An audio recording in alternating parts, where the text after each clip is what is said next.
citing steroid policy violation. The Orioles' first baseman denied ever using steroids during a House hearing last March. Here's a look at those proceedings, also including players Jose Canseco, Mark McGwire, and Sammy Sosa, and baseball management. It's about 5 hours and 35 minutes.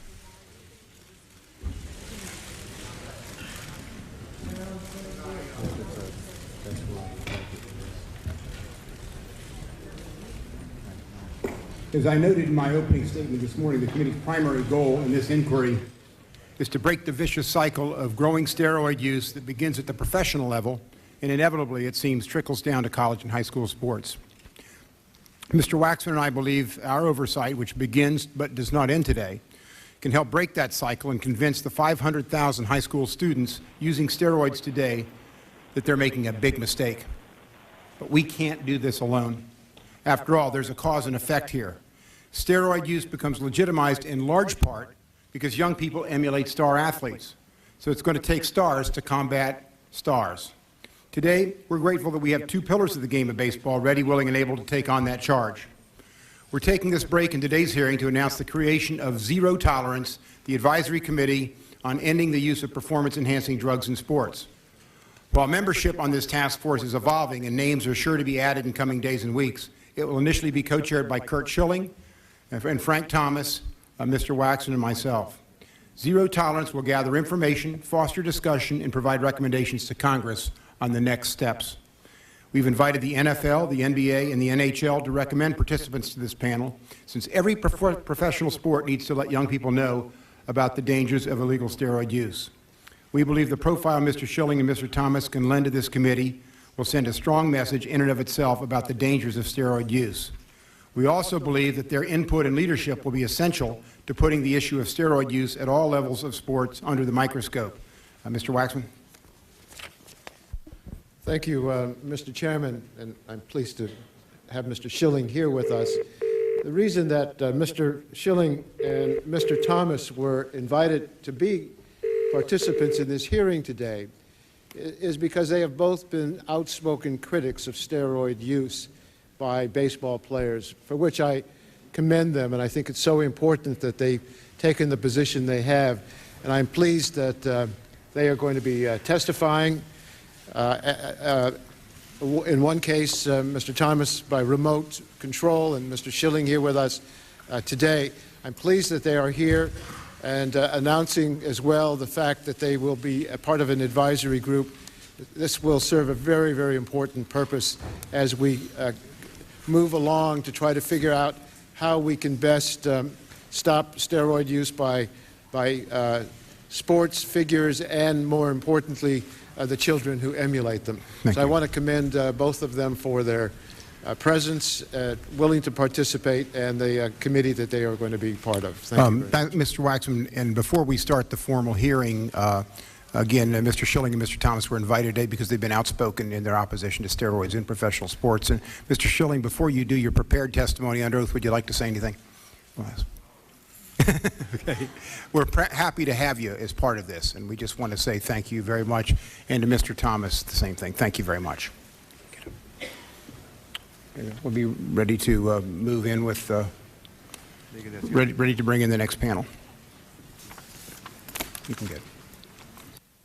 You want to just, Well, he's good, yeah.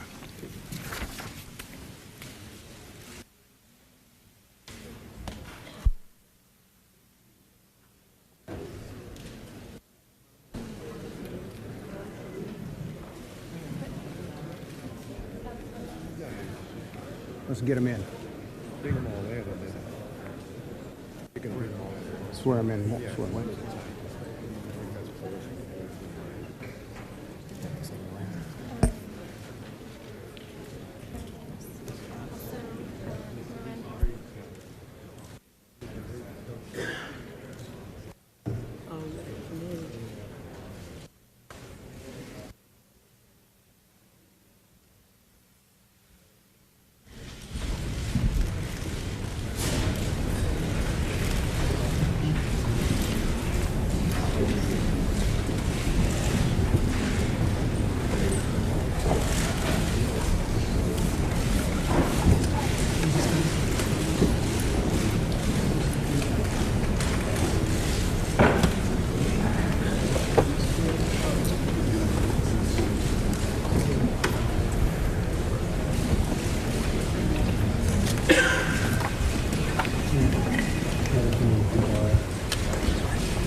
We're going to swear each member in before they testify individually.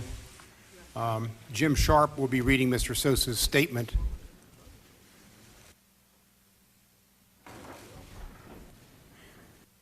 I'll start. We have a very distinguished panel here, obviously, in front of us. Mr. Jose Canseco, the former member of the Oakland Athletics and Texas Rangers. Mr. Sammy Sosa, current member of the Baltimore Orioles and former Chicago Cub, accompanied by his interpreter, Mrs. Patricia Rosell, and also Jim Sharp, who will be reading his opening statement. Mr. Mark McGwire, former member of the Oakland Athletics and St. Louis Cardinals.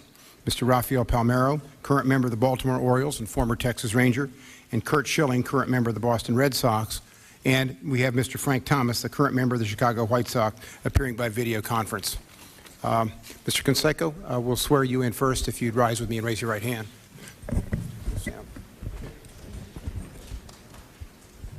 You solemnly swear the testimony you're about to give to be the truth, the whole truth, and nothing but the truth. Thank you. Manager, do you wish to make an opening statement? Okay, we're going to just go down, each one of you make an opening statement, and then we'll open up for questions. Oh, sorry about that. Yeah, that's fine. Thank you. Thank you very much for being here. Thank you. Mr. Chairman, members of the committee, distinguished guests, my name is Jose Canseco, and for 17 years I played professional baseball. I am humbled by the opportunity to appear before you today. Never in my wildest dreams could I have imagined that my athletic ability and love for America's game will lead me to this place and the subject that has brought me before this committee. When I decided to write my life story, I was aware that what I revealed about myself and the game I played for a majority of my life would create a stir in the athletic world.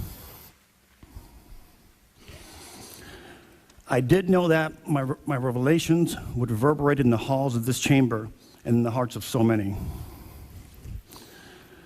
My heart and condolences go out to those families who lost their children to use of steroids.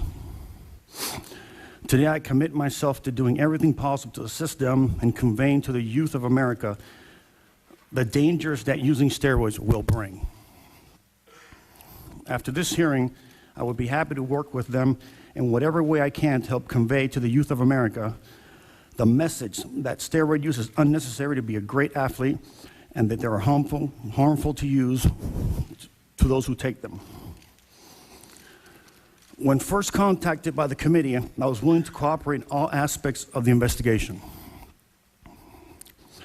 Unlike others, I have never refused to appear before this committee and assist them in this endeavor. However, due to the fact that I am on probation in Florida for events unrelated to baseball and steroid use, and due to clear evidence of the overzealous efforts of state prosecutors to make an example of me, I request immunity from this committee.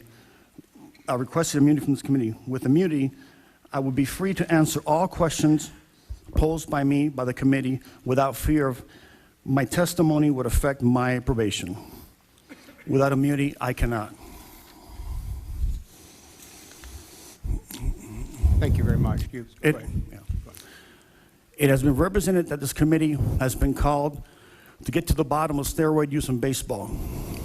It has been said that this meeting is not about prosecution or individual use. If that were true, granting immunity to me should not be an issue. Although I have nothing to hide, and although my answers to your questions will be helpful in resolving uncertainties and issues facing this committee, because of my fear of future prosecution for probation violations or other unrelated charges, I cannot be totally candid with this committee. And when appropriate, will invoke the protections offered me by the Fifth Amendment.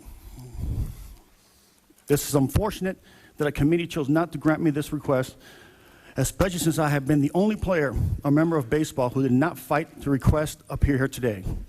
It is unfortunate the committee has made this decision, as we will not be able to fully investigate the steroid issue without all testimony, and the issue will continue to plague the sport. Thank you for asking me to appear. I will try and answer every question that may be posed to me, my committee, and help address this problem. Thank you. Thank you very much. And Mr. Canseco, you are appearing voluntarily. And secondly, note that we tried to get immunity from, I talked to the Attorney General about it, and we were unable to get it in the time schedules, unfortunately. But we thank you for your statement. Mr. Sosa, you'll be next. Would you rise with me and raise your right hand, as well as your attorney and your interpreter? You solemnly swear the testimony you're about to give to be the truth, the whole truth, and nothing but the truth. Thank you very much. If you have any opening statement, the committee would be happy to entertain it. Mr. Sharp, I understand you're going to read it for Mr. Sosa. You need to hit your button. Mr. Chairman, move it close to you there. Congressman Waxman and members of the committee, my name is Jim Sharp, and I represent Mr. Sosa, and I appreciate the departure from the norm permitting me to read his statement. Keep moving the microphone a little closer. It's there. Yeah, there you go. How's that? Better? Statement of Mr. Sammy Sosa. Good afternoon, members of the committee. I understand that people have said that steroids are a big problem in professional baseball and that it is trickling down to our children. I am here to offer my testimony in the hope that it will assist the committee in remedying this problem. I grew up in San Pedro in the Dominican Republic with 4 brothers and 2 sisters. My father passed away when I was 7 years old. We sold oranges and shined shoes to get by. Early on, I displayed a talent for baseball, and when I was 16, I left home and signed with the Texas Rangers. I played in the minor leagues for 4 years before I played in my first major league game when I was 20 years old. Playing at that level is very difficult, especially for someone as young as I was. I had to fight for everything, and that meant working out harder than the next guy, lifting a few more reps than the last guy. It meant spending more time in the batting cages and less time in the clubs. Everything I heard about steroids and human growth hormones is that they are very bad for you, even lethal. I would never put anything dangerous like that in my body, nor would I encourage other people to use illegal performance-enhancing drugs. To be clear, I have never taken illegal performance-enhancing drugs. I have never injected myself or had anyone inject me with anything. I've not broken the laws of the United States or the laws of the Dominican Republic. I have been tested as recently as 2004, and I am clean.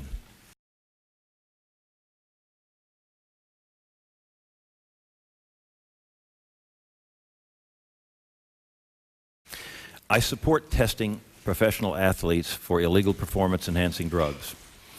Because rigorous testing is new to baseball, the initial reaction of many players was to bristle at the perceived invasion of privacy.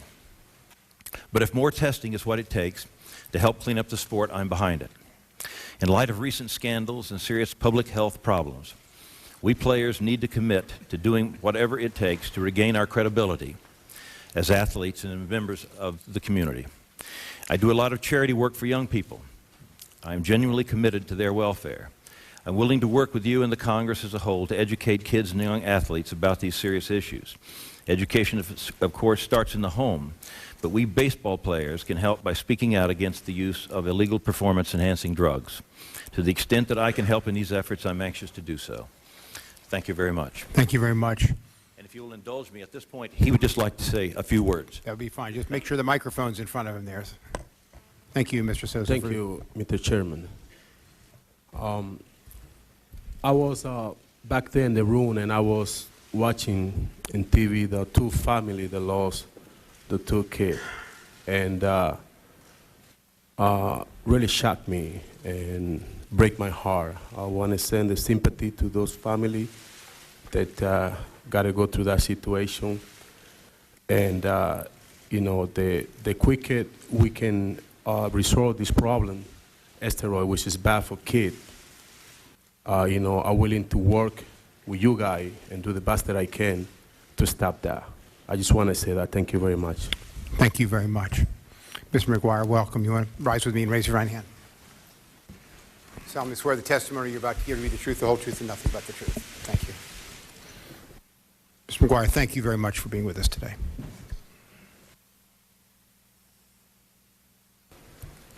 Mr. Chairman, members of the committee, thank you for having me. My name is Mark McGwire. I played the game of baseball since I was 9 years old. I was privileged to be able to play 15 years in the major leagues. I even had the honor of representing my country in the 1984 Olympic baseball team. I love and respect our national pastime. I will do everything in my power to help the game, its players, and fans. First and foremost, my heart goes out to every parent whose son or daughter were victims of steroid use.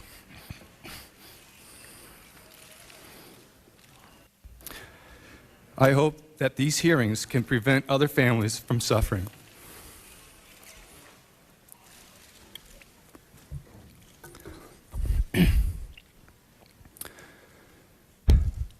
I admire the parents who had the courage to appear before the committee and warn the dangers of steroid use. My heart goes out to them. When I was lucky enough to secure my last major league contract, one of the first things I did was establish a foundation and donate $3 million of my own money to support abused children.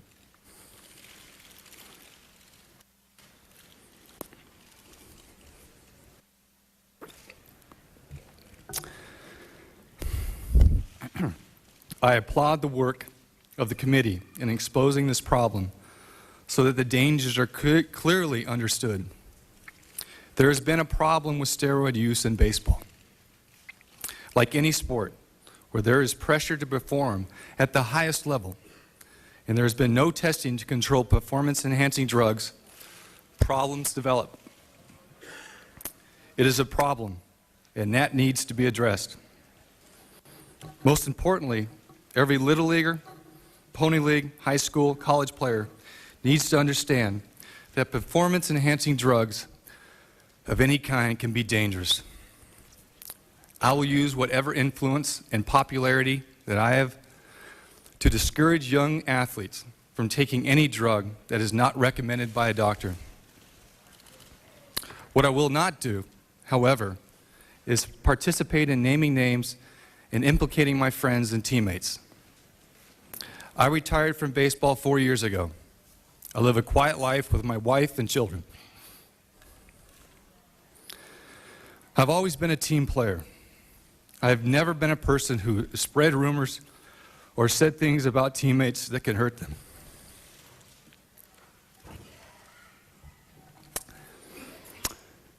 I do not sit in judgment of other players, whether it deals with their sexual preference, their marital problems, or other personal habits, including whether or not they use chemical substance. That has never been my style, and I do not intend to change this just because the cameras are turned on. Nor do I intend to dignify Mr. Canseco's book. It should be enough that you consider the source of the statements in the book, and that many inconsistencies and contradictions have already been raised.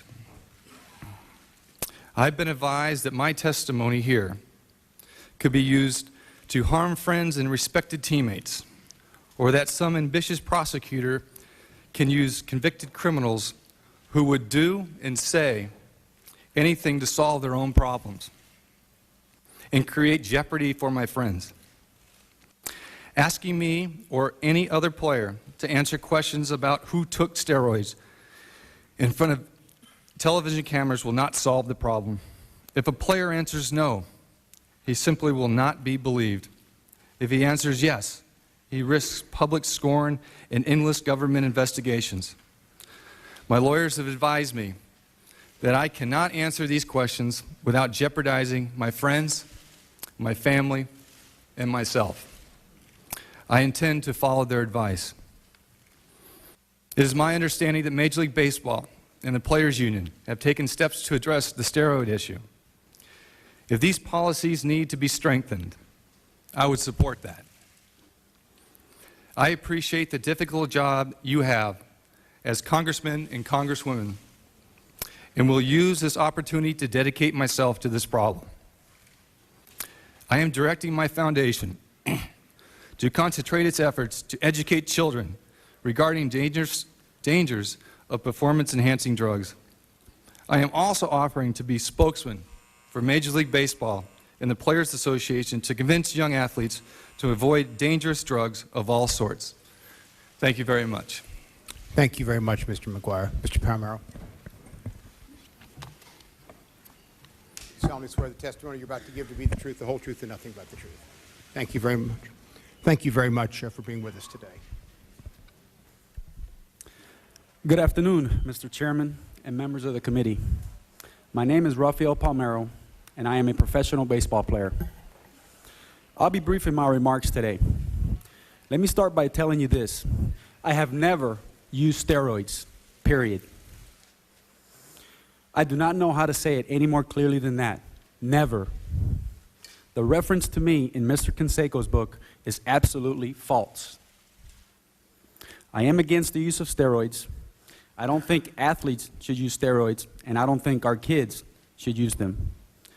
The point of view is one, unfortunately, that is not shared by our former colleague, Jose Canseco. Mr. Canseco is an unashamed advocate for increased steroid use by all athletes. My parents and I came to the United States after fleeing the communist tyranny that still reigns over my homeland of Cuba.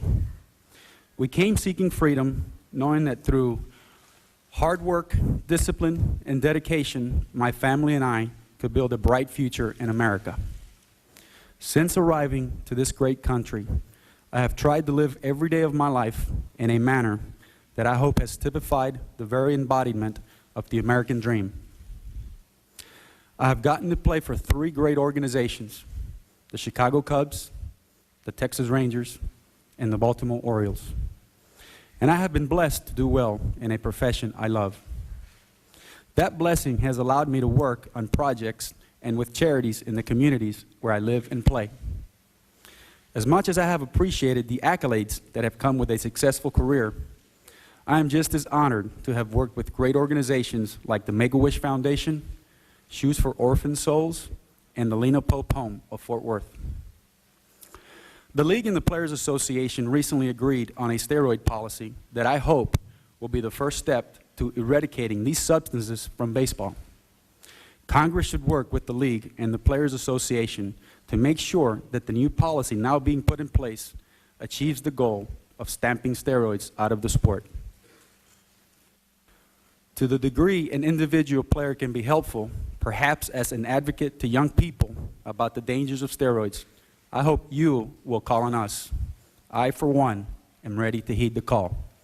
Mr. Chairman, I think the task force is a great idea to send the right message to kids about steroids. If it is appropriate, I would like to serve with Mr. Schilling and Mr. Thomas. Thank you. Thank you very much, Mr. Palmeiro. Mr. Schilling. Thank you very much. Solemnly swear the testimony you're about to give to be the truth, the whole truth, and nothing but the truth. I do. Yes. We have votes on, so if members feel they have to leave to go to vote and come back, we have 3 votes. I'm going to try to get the testimony in of Mr. Schilling and Mr. Thomas and get over there. If we stay as a block, I think they'll hold the vote. Mr. Schilling, you've been asked here today because you've been an outspoken opponent of steroid use in professional sports, and we're happy to see, and it looks like we have some people that want to help you in that regard, and thank you very much. Thank you.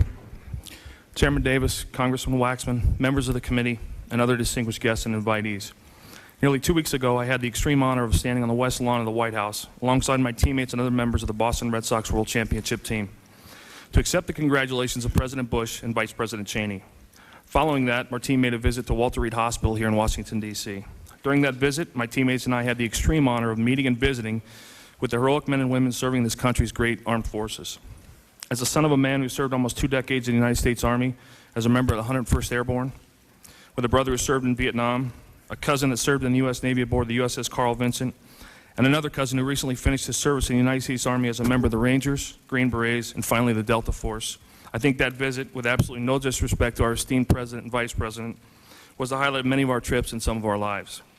I believe that visit made my teammates and I aware of how fortunate we are to live in this country and how fortunate we were able to bring joy that afternoon to those courageous service people just because we were Major League Baseball players. Being a professional baseball player has put me in a position to try to bring awareness to certain issues and causes that affect so many people in our great country. For example, my recognition as a player has enabled me to bring an increase in awareness to the terrible disease known as ALS, also known as Lou Gehrig's disease, which afflicts some 30,000 Americans at any one time, and to act as an advocate to try to find a cure for the disease. My position as a player, along with the dedication of my wife, Shonda, a cancer survivor, has enabled the two of us to bring awareness to the terrible problem that is skin cancer or melanoma. Our foundation tries to educate young Americans on the dangers of the exposure to the sun. In fact, at this moment, a bill has passed the Arizona Senate and is awaiting a vote by the House of Representatives that would mandate that all children be taught sun safety in school, the first such mandate anywhere in the United States.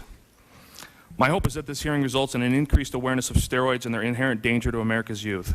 I understand from the invitation I received to appear before this committee that my presence has been requested because I have been outspoken on this issue. I'm honored to be co-chairman on an advisory committee tasked with putting together recommendations on how to prevent steroid usage among young people. I recognize that professional athletes are role models for many of the youth in this country.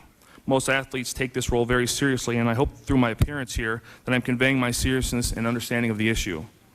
While I don't profess to have the medical expertise to adequately describe the dangers of steroid use, I do believe I have the expertise to comment on whether steroids are necessary to excel in athletics. I think it is critical to convey to the youth who desire to excel in sports that steroids are not the answer, that steroids are not necessary in order to excel in any athletic event, and that success is achieved through hard work, dedication, and perseverance. I also hope that by being here, I can raise a level of awareness on several other fronts. First, I hope the committee recognizes the danger of possibly glorifying the so-called author scheduled to testify today, or by indirectly assisting him to sell more books through his claim that what he was doing is somehow good for this country or the game of baseball. A book which devotes hundreds of pages to glorifying steroid usage and which contends that steroid usage is justified and will be the norm in the country in several years is a disgrace, was written irresponsibly, and sends exactly the opposite message that needs to be sent to kids. The allegations made in that book, the attempts to smear the names of players, both past and present, having been made by one who for years vehemently denied steroid use, should be seen for what they are, an attempt to make money at the expense of others. I hope we come out of this proceeding aware that we are dealing with when we talk about that so-called author, and that we not create a buzz that results in young athletes buying the book and being misled on the issues and dangers of steroids.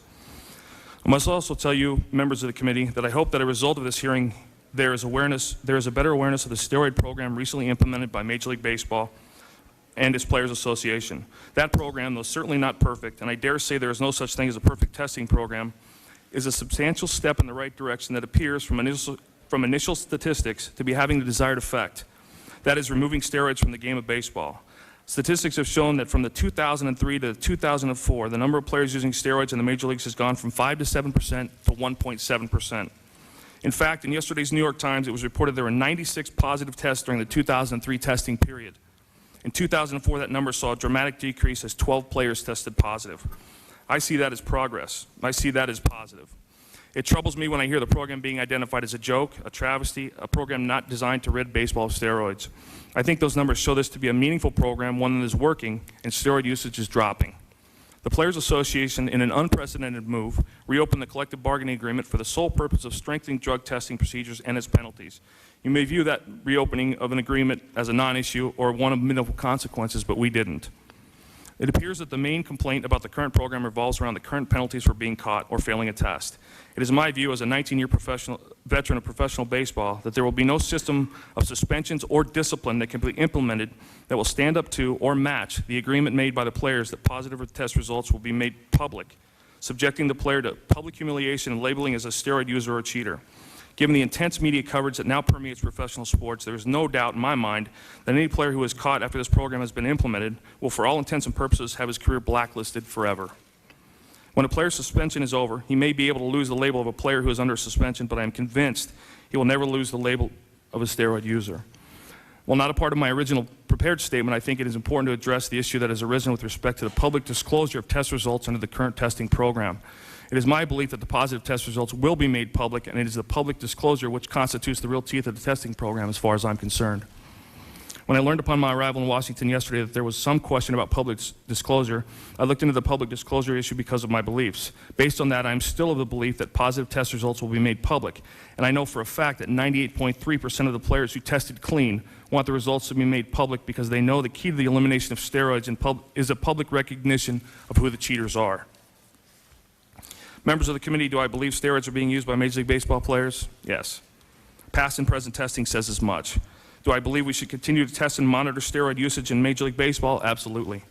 In fact, in that regard, I believe the message has been heard by players and that serious, positive, forward-thinking steps have been taken on the issue. I urge the committee to focus its efforts in that direction as well as and not dwell on what may have occurred in the past. I also urge the committee to not make this process just about baseball.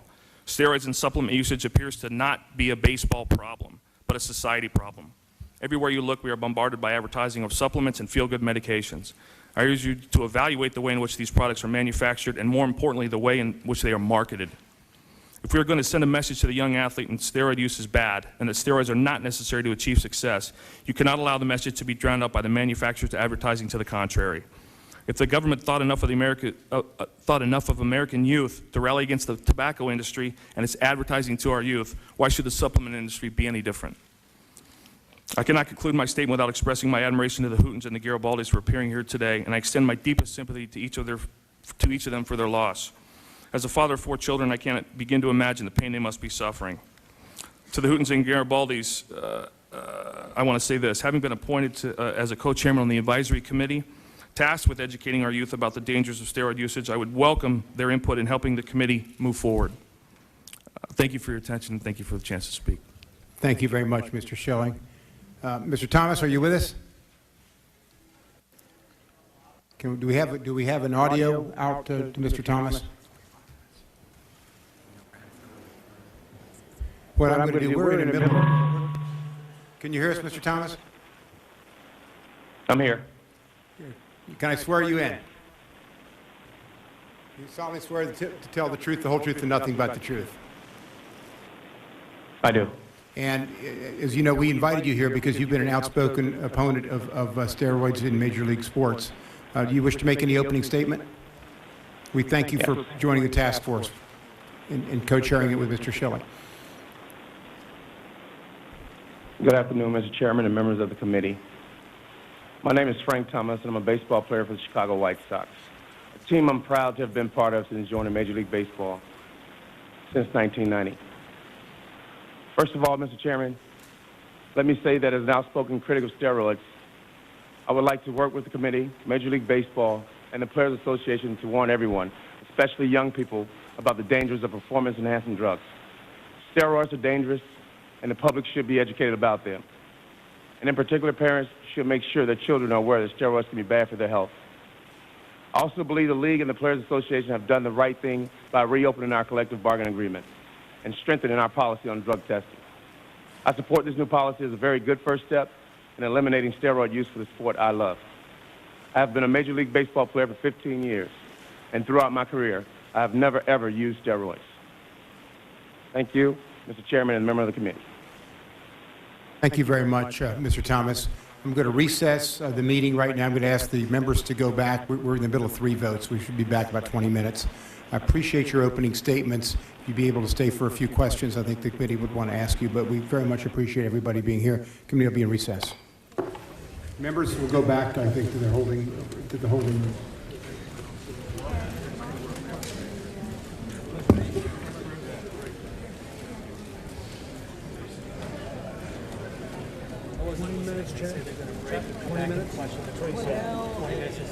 Yeah, 20 minutes.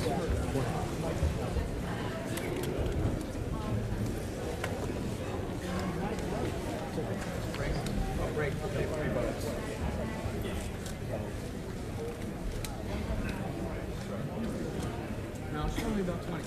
Because by the time the vote was called, 15 to 5.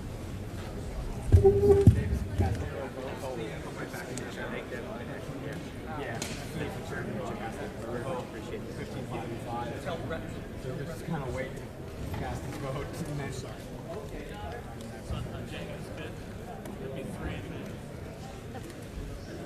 Where does the time go? It's been fun, but it does seem like a very Excuse me, did you show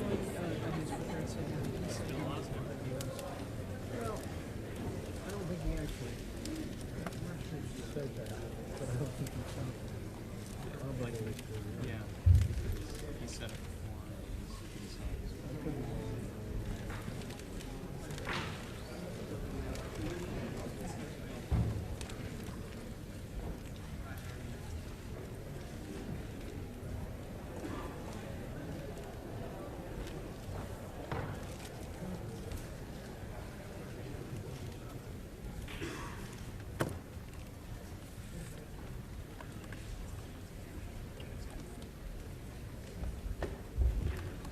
let me start by apologizing for the delay. We're not always it's like a rain delay in baseball. You can't always predict these things. And we had a series of votes on the House floor. So I want to apologize for that. I want to get everybody back. But let me start the questioning so we can move this along while other members are coming in. Mr. Schilling, I'll start with you and then I'll ask Mr. Palmeiro.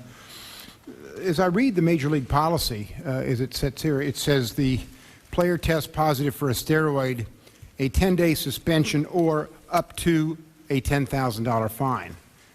So under the policy, a suspension is optional, and you could do a fine up to $10,000. It could be less than that.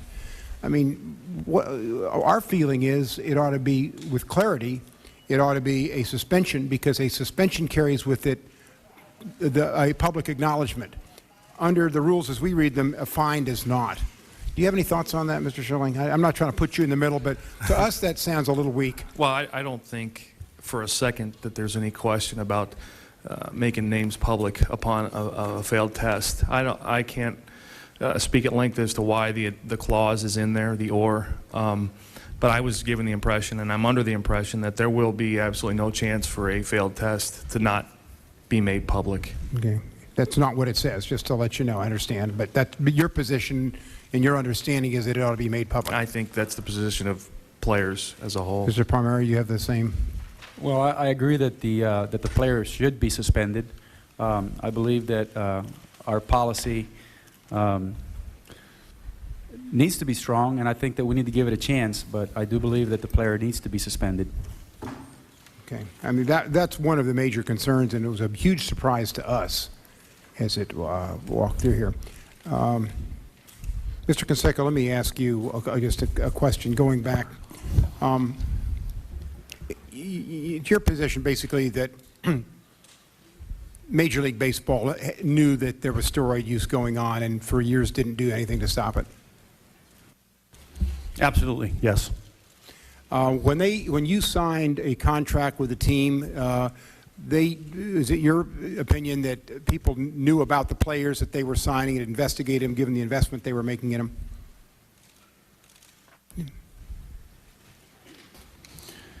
I'm under the impression they even did background checks on them. So in all likelihood, they would know if a player was taking steroids if they were, and what their private lives were, because that could jeopardize their ability to perform. I believe so, yes. Okay. And why do you think baseball didn't do anything about this?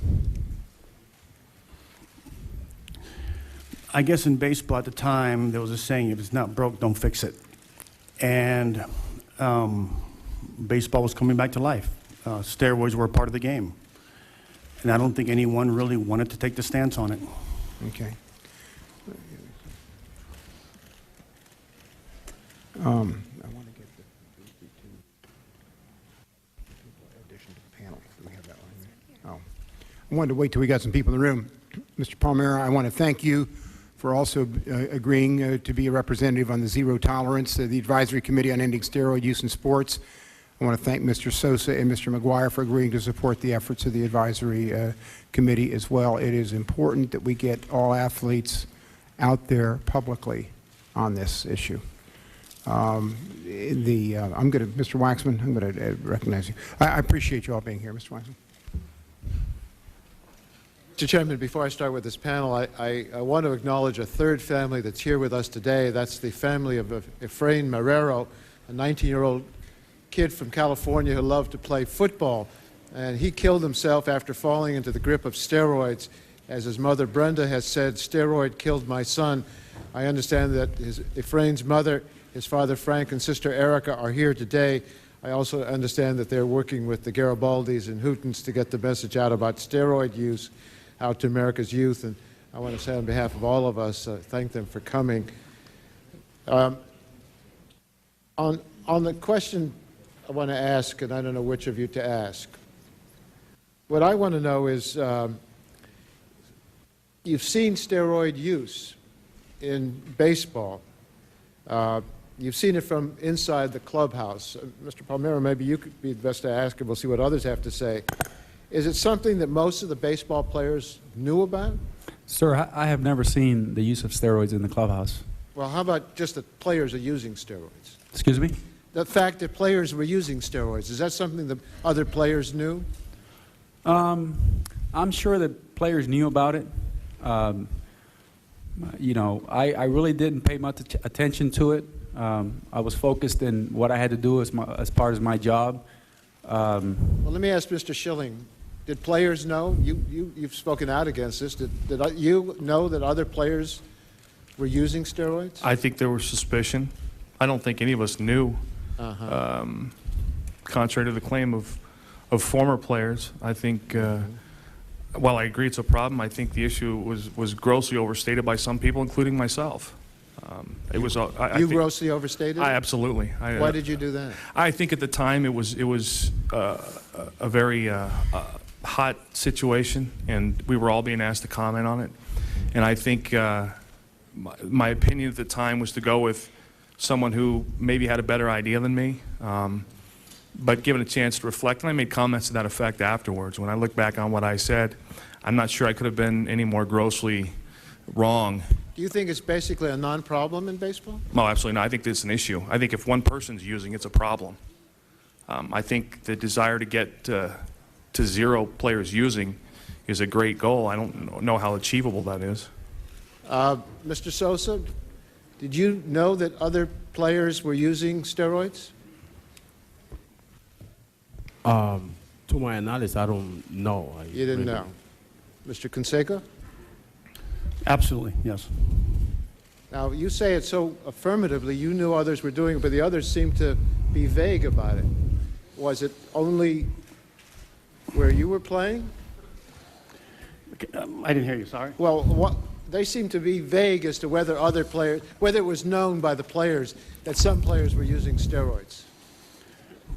Do you think that there should have been any doubt in anybody's mind that steroids was being used by, would you say, a large number of players? There should have been no doubt whatsoever, none. Well, does it stop with ball players? Steroid use has grown.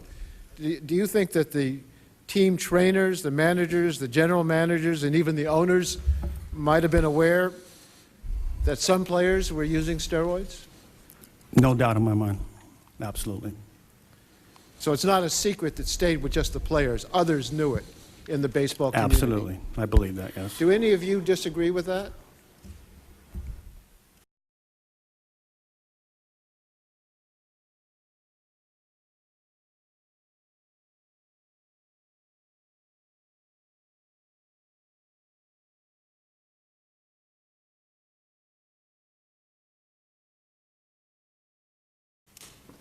Mr. Schilling? Disagree with The idea that not only did some baseball players know that others were using it, but that managers and other teammates and the trainers also were aware of it.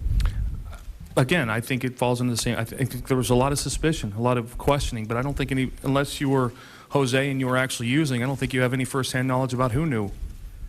Let me ask this question. Last week, a very respected person in the athletic world and professional sports called me with a suggestion. He said that if we want to dramatically cut the use of illegal steroids by kids, we should pass federal legislation that applies one standard to all major sports, to colleges and high schools. Instead of a patchwork of different policies, he suggested taking the Olympic policy and applying that program to everyone. The first violation would result in a 2-year suspension, and the second would bring a lifetime ban. Do you think that would be effective? Let me start with Mr. Canseco. I think, in my opinion, the most effective thing right now would be for us to admit there's a major problem. It's got to start here. And we've got to admit to certain things we've done and change things there. From what I'm hearing, more or less, I was the only individual in Major League Baseball who used steroids. So that's, that's hard to believe. Okay. Mr. Sosa, do you think that we ought to have that gold standard of the Olympic program, zero tolerance? You got caught using steroids, for whatever the sport is, that you're suspended for 2 years, and after that, second offense, you're out. That certainly discourages people in the Olympics. Do you think it would be effective with baseball and other sports as well? Would you push the mic? I can tell you, Mr. Chairman, I don't have too much to tell you. Okay, well, you can think about it. We don't have to get the answer right now. How about you, Mr. McGwire? I don't know, but I think we should find the right standard. And do you think the standard that the Baseball Commission is now using is the right standard? I don't know. I'm a retired player. Okay, and you haven't looked carefully at that standard? You haven't looked at it? Correct. No. Okay, how about you, Mr. Palmeiro? Do you think if we went to a tougher standard, it would be more effective? I wouldn't have a problem playing under any type of standard. Like I said before, I've never taken it, so if you want to play under the rules of the Olympics, I welcome it. Okay. My time is up, and I hope we'll get another chance for. Okay, Mr. Sweeney. Thanks, Mr. Chairman. Welcome all, and thank you for your participation. I want to ask a general question of the entire panel with the idea that I'd follow up with a specific. The general question is, you've all made very strong statements about your interest in helping us develop some public education process. Very briefly, because the time is short, I'd like to hear from each of you what you think the danger is, what's your perception of what's happened out there in the world because of the allegations of steroid use, and secondly, what can Major League Baseball and the Players Association do tangibly, if you have ideas? And Mr. Schilling, I'll start with you, since you're going to chair something that has to more formally answer that question, if you could. Well, I think the inherent danger here is inactivity. I don't think a PSA is going to do it. I think there needs to be some tough legislation mandated on a federal level that affects high school athletics, college athletics, any level of athletics. And I do agree. I think if you can come to a one standard and a blanket standard for everybody that is tough and strict and enforceable, there's no question that's the way to go. Mr. Palmeiro? I do believe that we are role models, and we do have a lot of power in what kids listen to and the message that we send to them. And I believe that if we do send the right message, we can help tremendously. Mr. McGwire? Well, I believe that's one of the reasons why I'm here, is to make this a positive thing instead of a negative thing. And I will do everything I can in my power to turn this around from a negative to a positive. Mr. Sosa? I agree with Mr. McGwire. One of the reasons why I'm here is because to stop that, and I think that we can do some more tests, and one way or another, we're here to help. Mr. Canseco? I think the most important thing is going to be awareness here. I mean, it's in the forefront right now. We're looking at it. Major League Baseball player, whatever comes out of this meeting, will say, wow, we have eyes on us. They're looking at us. We've got to change something. Hopefully this book I wrote educates people on what's really going on in sports and how, devastating the use is in Major League sports. And no matter what comes out of this, at least we're going to have some type of start, some type of position to say, look, you got to stop this. The owners have got to stop this continuing. The Players Association they have got to stop this, period. I have two questions to follow up. One is that, given its impact, especially with the last panel on scholastic athletics and kids in this country, do any of you doubt that maybe Major League Baseball, and when I say Major League Baseball, I am including in that the Players Association, don't you think Major League Baseball has some obligation to help pay for that kind of a program? Because all of those things cost money. Does anyone disagree with that? The idea that Major League Baseball helps to subsidize such a nationwide. You're talking about the owners here, not right? Well, I'm talking about the owners and possibly the Players Association in conjunction. For the owners, I say yes. The principle. Very well done, Mr. Schilling. When you're done, you can become an agent. My point is, baseball has an obligation here. Don't you agree? Final question, and I'm going to go into sensitive territory, and our intent is not to embarrass anybody here. It's to get to solutions, but I have to ask this. We've just established, we all agree that this is a public health policy issue. This is not treading on conduct that rises to the level of criminality in past years, but this year it is, and that's the use of steroid precursors and designer steroids, and how prevalent that was in baseball, because that is part of a culture. And specifically, Mr. McGwire, I have to ask you this question from your statement.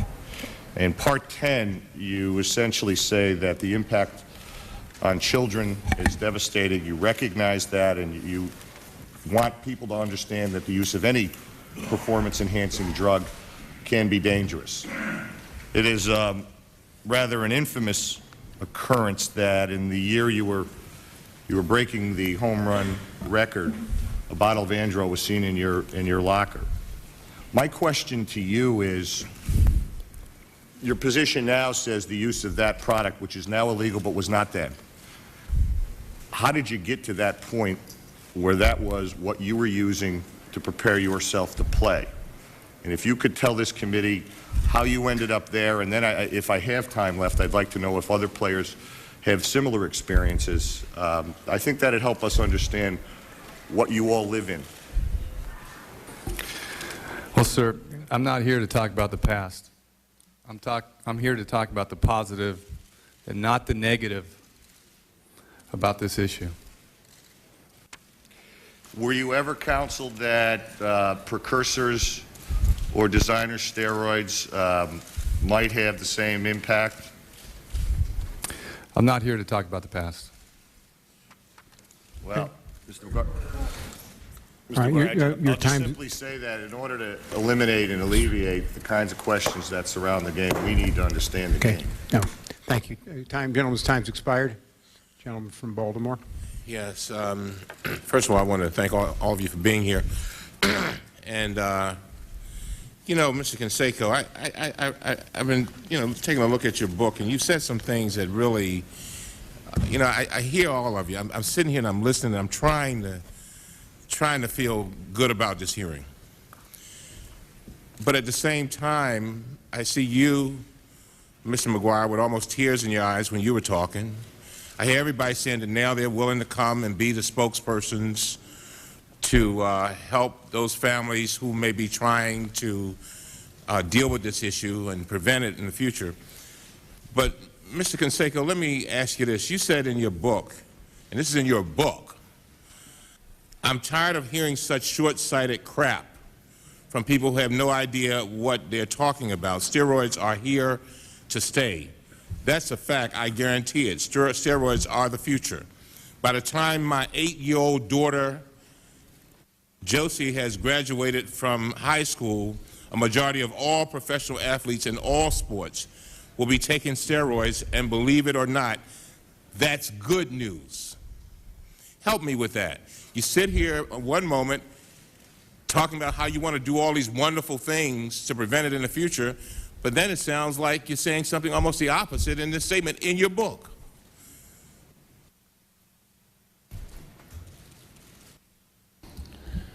I think that was very much pertaining to two subjects.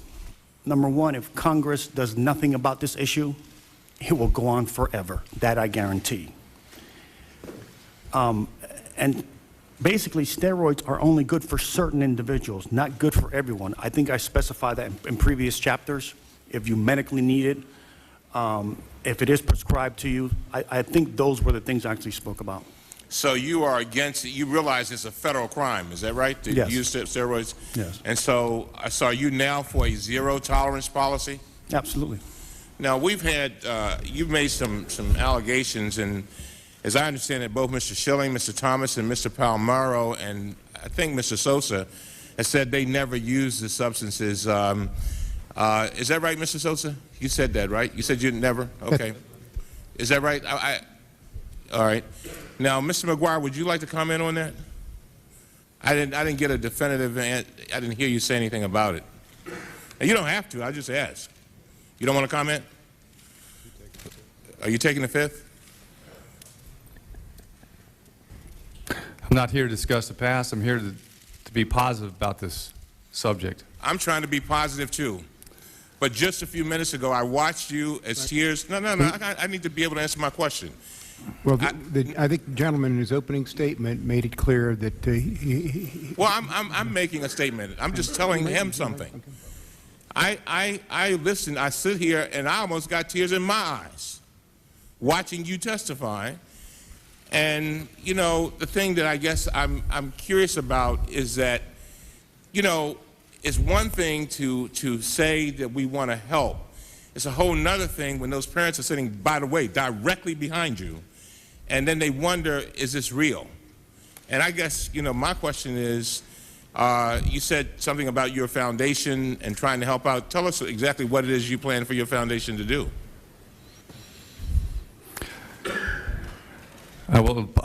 Right now? Yeah, I'm talking about the present and the future, as you said. Well, my foundation helps out neglected and abused children. I'm going to redirect it. We have not talked about it, but I'm going to redirect about this subject. And you're willing to be a national spokesman against steroids? See, we got all these high school kids that are emulating you, although you're out of the game now. They still look up to McGwire and others. And so I think you said you're willing to be a national spokesman? I'd be a great one. So that means you would do it? Be a spokesperson? Yes. Absolutely. All right. Thank you. Gentleman's time's expired. Ms. Miller. Yes, thank you, Mr. Chairman. Perhaps just a question for Mr. Canseco. And I appreciate all of the panelists coming here today, sincerely, but in your book you did admit that you were a user, an abuser of steroids, and you did suggest that perhaps steroids were a good thing for players to use.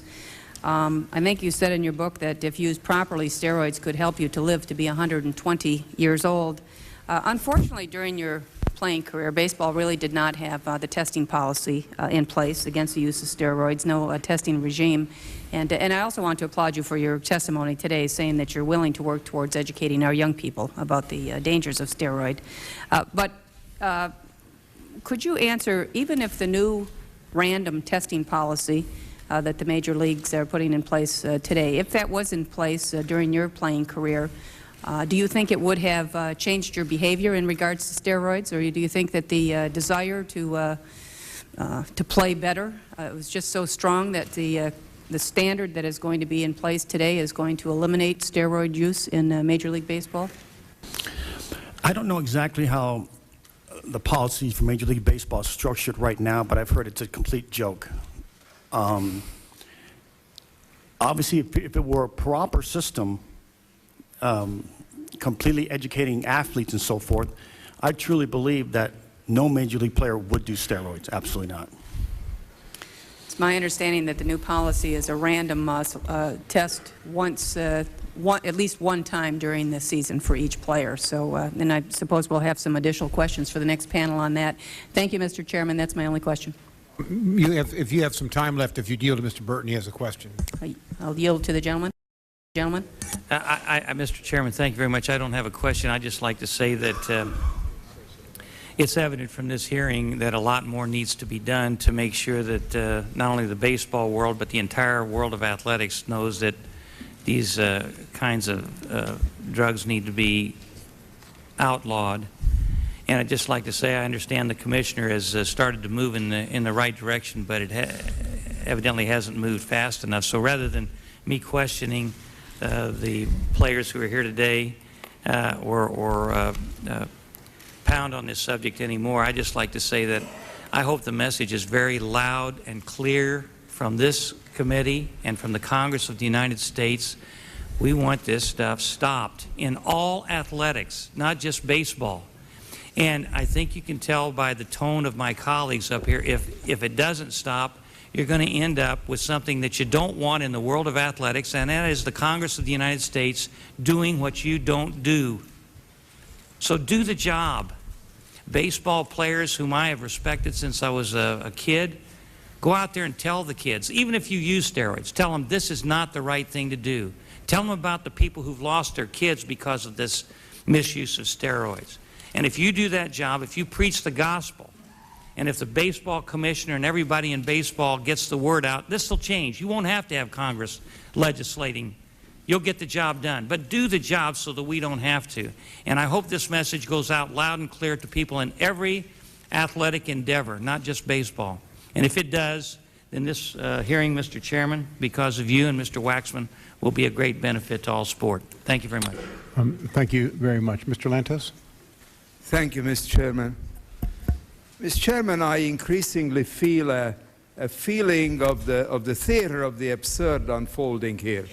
We are all interested in the future, but in order to plan a better future in this field, we must look at the past. In every single endeavor, as we plan for the future, unless we learn from the past, it will be a futile endeavor. I am totally disinterested in individual past behavior. Let me make that clear. But there are a few specific questions I would like all of you gentlemen to respond to. Jim Bunning, our former colleague, testified earlier today, who said that the industry is taking baby steps. Well, baby steps are clearly not adequate when we are facing a major national crisis impacting our young people. That's why we are here. That's why all the media is here. So to pretend that baby steps will solve this problem is ludicrous. So I'd like to ask each of you gentlemen to answer the following questions. You have already said, some of you, that you favor the Olympics formula. Could I ask all of you to say yes or no? It's a much tougher formula, much more demanding, with much more severe penalties. Ms. Schilling, are you in favor of it? Excuse me, I would need to see it first. I wouldn't just give a blanket yes or no. I mean, are you in favor of much stricter penalties? I'm in favor of allowing the current system to continue to work, and where loopholes are found, those loopholes be fixed. I think the testing is doing what it's aimed to do, which is reduce the usage of players, the usage of steroids by players. Mr. Palmeiro? I am in favor of eliminating the problem completely. Well, obviously, the Olympics are internationally recognized, as it has been referred to, is the gold standard.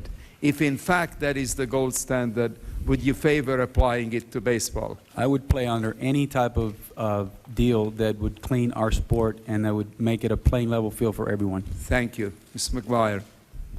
Well, being that I'm retired, I know, but I think that anything that Major League Baseball can do to get rid of this problem and do a put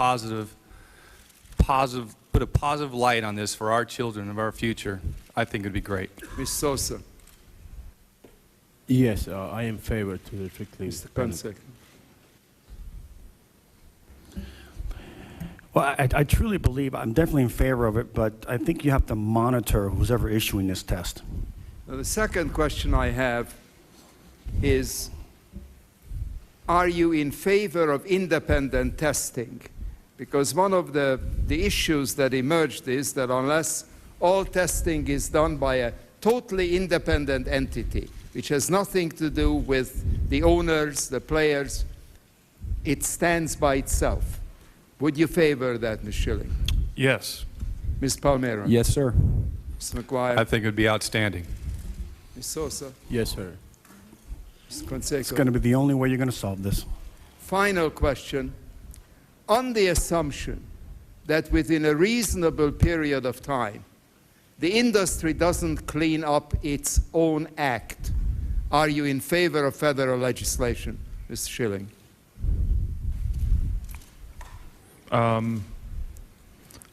Yes. Thank you. Mr. Palmeiro? I agree. If that's what it takes, yes. Pretty much, yes. Yes. Thank you very much. Thank you very much. Mr. Souter?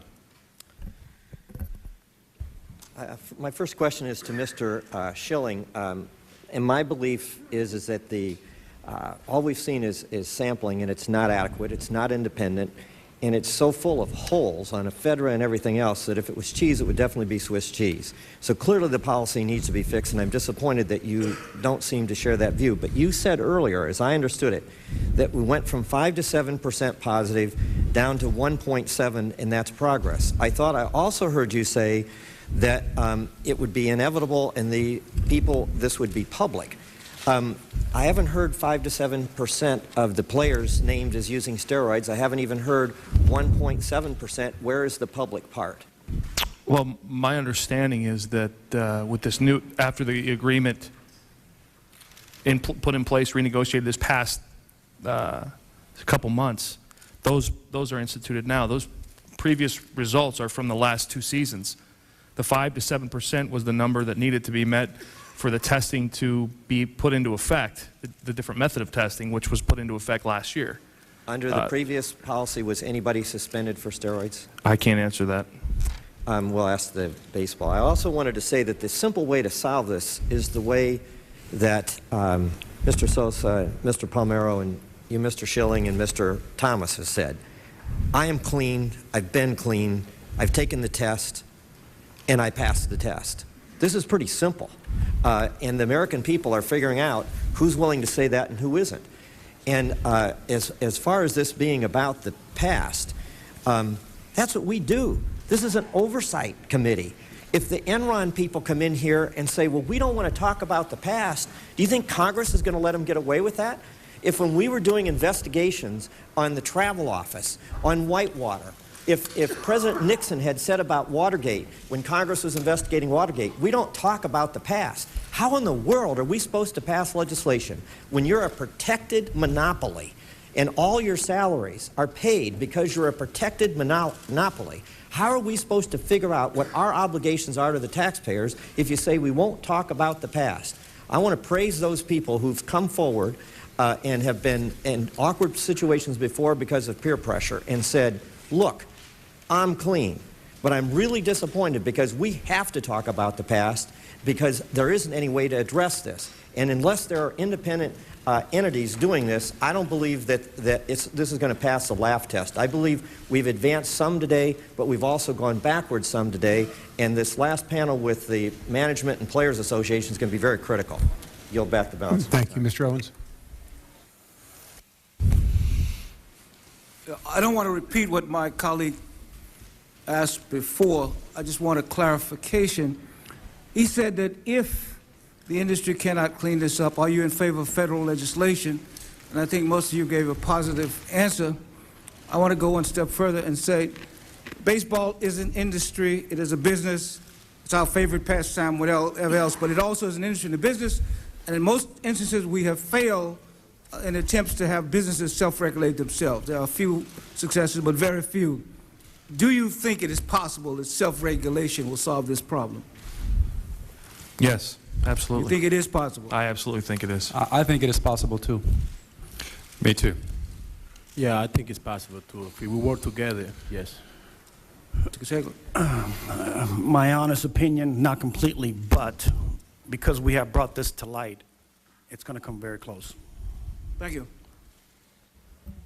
Thank you very much. Mr. McHenry, any questions?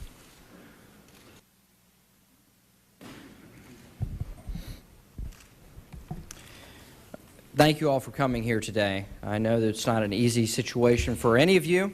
I certainly appreciate the fact that as individuals, you don't like the idea of having to come before Congress and swear an oath. I certainly understand that. Certainly respect your right to privacy as individuals. Our hearings today are not about you as individuals. A lot has been made of a book written, a lot has been made of statements that have been made, but it's not about you as individuals. It's the overall societal problem. And you all mentioned with these families that testified earlier, the impact it had on you as individuals. But that's a message that your sport, you and your colleagues, are sending in many ways. And so, I have a simple question, and you can answer yes or no, or choose to not answer. That's certainly your right.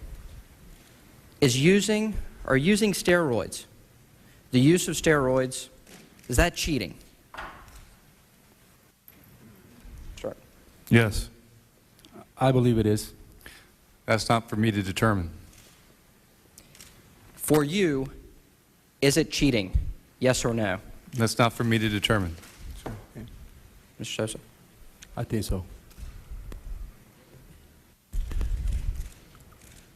I think so, and in many ways, I think it also cheats the individual who uses it, because eventually, if found out or if come to the forefront, they have to go through this, absolutely.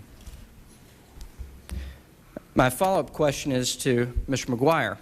You said that you'd like to be a spokesman on this issue. What is your message?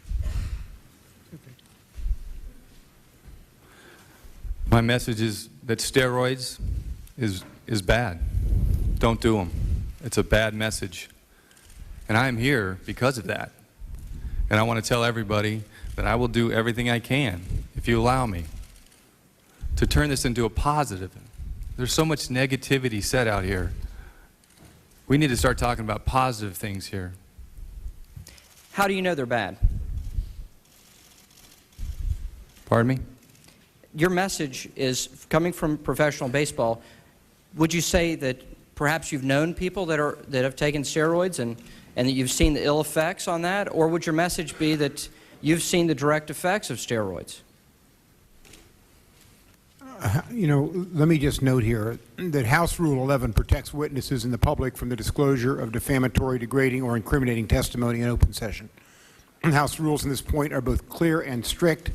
I think if the testimony tends to defame, degrade, or incriminate, the committee cannot proceed in open session, and we want to proceed in open session today. So with that in mind, you can choose to answer that or not, Mr. McGwire. Well, Mr. Chairman, respectfully, my question is just about the message that he would carry to the people. I just wanted to give... Certainly. Well, I've accepted by my attorney's advice not to comment on this issue. Okay. If you'll go down the line again, I'll ask another question that everyone can answer simply and directly, I would hope. If it's proven that a player has set records while using steroids, should those records stand? Mr. Canseco? It's impossible to measure, I would guess, what one steroid does to one player and another player.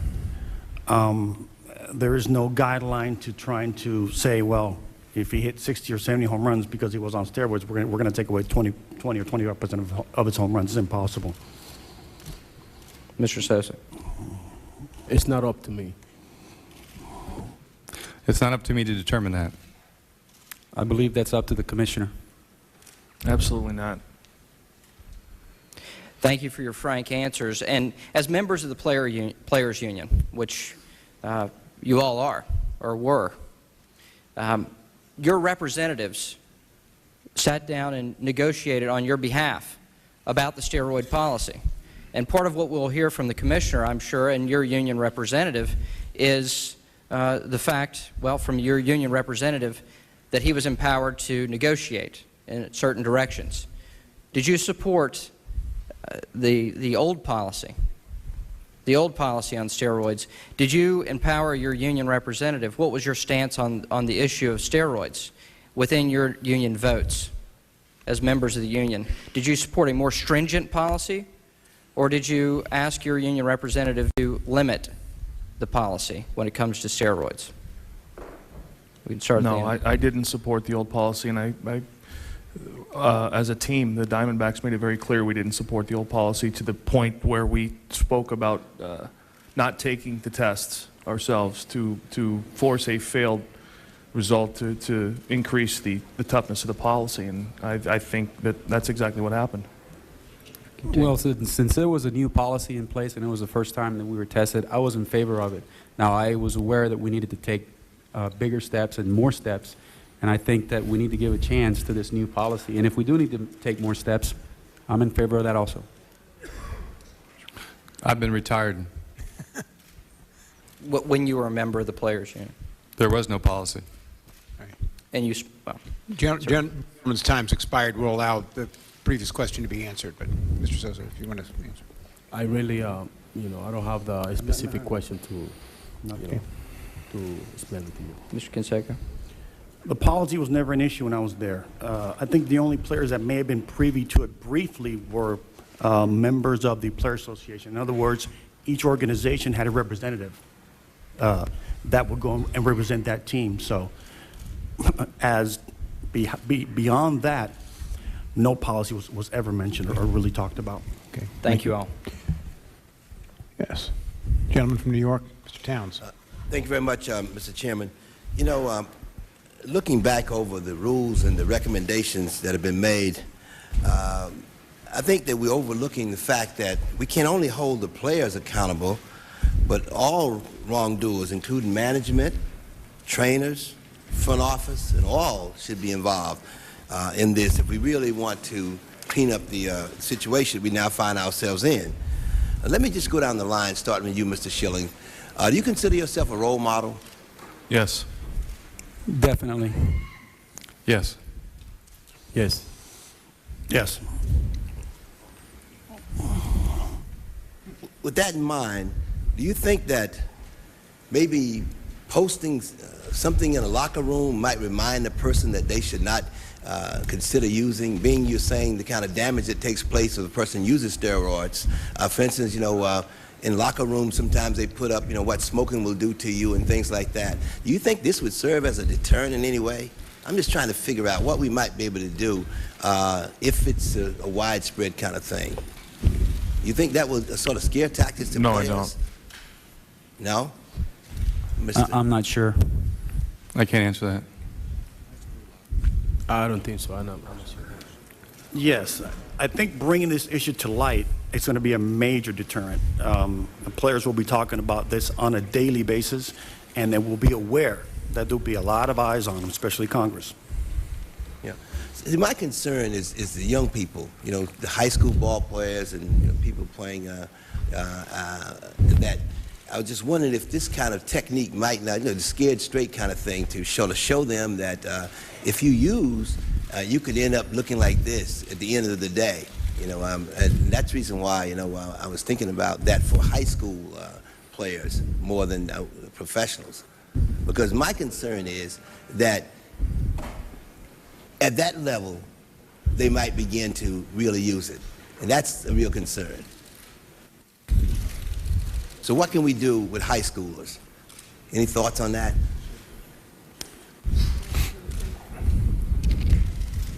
Any suggestions? Because that's the area that I really think we need to focus on a great deal. I believe that we can go around the high schools around the country, use our names, use our who we are to send the right message, to send the message that steroids are wrong and they're costing lives every day. I think you need to, I don't think a PSA is going to do it. I think there needs to be some form of drug testing and there needs to be ramifications to failing a drug test, be it in high school or college. Because until you have to pay a price, I don't think that there's going to be a lot of thought from a 16-year-old about the consequences of using. If a trainer has information about the fact that somebody's using, you know, what should that trainer do? And I'm thinking in terms of in colleges, that if you see someone cheating and you tell, if you don't tell, they put you out too. You know, so I'm thinking about the fact that if you have a trainer that's very much aware of the fact that illegal actions are taking place and nobody's doing anything about it, he doesn't do anything about it. Should anything happen to that person? Right down the line, yes or no? I'm not sure. Not sure I get the question. No, the question is that you have a trainer who might be aware of the fact that somebody's using steroids. And so he knows it, but he just walks around every day and doesn't tell anybody about the fact that this is going on. Might be aware or definitely no. I mean, I don't, he might be aware that there's someone using or? Yeah, might be. He has information that somebody's using and does nothing about it. Well, I'm thinking unless you have verifiable fact, I think you're treading on some dangerous ground. I think we're here because of some people that loose tongue and said things that I don't believe are entirely true. Mm-hmm. I think it causes a lot more problems than it solves. Right. I think that if the trainer knows for sure, it's his responsibility to make the player aware and educate the player. Yeah, I agree with Rafael. I think that'd be a great step. Exactly. Mr. Sosa. I agree with Rafi. I think it's probably the trainer knows something he should say so. Mr. Canseco. I definitely believe and know that they are under the same circumstance as some Major League players are under, meaning if they come to the forefront and speak about it, Major League Baseball would do something to them in the sense of maybe blackballing them from the game or cause them a lot of problems. In other words, there should be some penalties. If the trainer does not report it, that he should be penalized? It's a very delicate position he's in. The example I can give you is, let's say one player knows of another player using steroids, but this player is still active, or one player wants to come to the forefront, but he's still active in Major League Baseball. Major League Baseball is very, very powerful. And if you act against them or speak out against them, it can cost you your livelihood, definitely. Thank you. Gentleman's time has expired. Thank you. Mr. Chairman. Ms. Fox? Thank you, Mr. Chairman. Candace Miller asked one of the questions that I wanted to ask about whether if the policy were in effect years ago, would it have made a difference? But I want to ask another question, and that is, why do you think, and I'll ask each player this, why has it taken so long for the league to act on this, since it seems to have been so wide, that it was so well known that abuse was going on? Why has it taken the league so long to act?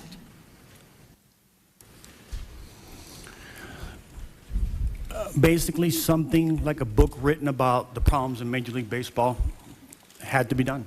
Absolutely. I think it definitely triggered a lot of events. I think it finally made Major League Baseball aware of that, you know, or in the sense of stop covering up what was really going on. I don't really know. I'm not sure. Can you say the question one more time? Why has it taken so long for the league to act, for professional baseball to act on this issue? There's a policy in effect now. I think it's a very weak policy, but why has it taken so long to institute any policy? I don't know, but this is a great reason why we're here today. Try to fix it. Ma'am, I'm not sure why it's taking so long. You may have to ask the commissioner and the Donald Fielder Players Association leader. Well, I don't know that that it's taken. There was a policy in place before the book came out. The only thing that's happened, I think, in the last 6 months is that the policy has changed and gotten in some way stronger. Thank you. Thank you. But policy is weaker than the minor league testing at this point, and the minor leagues had it way before. And I think one of the concerns is, among professional sports, baseball has been a little bit late coming to the table, and maybe a little bit short of where some of the other standards are. That's one of the concerns. You know, obviously, we'll see how this is implemented. There's active testing going on now. But there is a concern, as you can hear from us and some of the other experts, that maybe it doesn't go far enough, and hopefully this hearing will shine some light on it, and between the players and the owners, we can come up and close some of these loopholes and make it work. The last thing you want is us making the policy. I guarantee it. We don't do things very well anyway. When we get into it, we act as a last resort. But there's still a lot of concern, not just that it's late, but that it's not as complete as we had hoped it would be.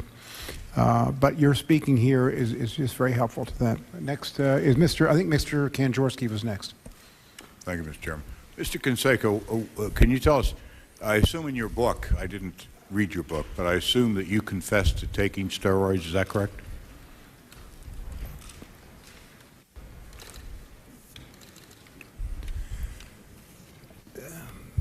I think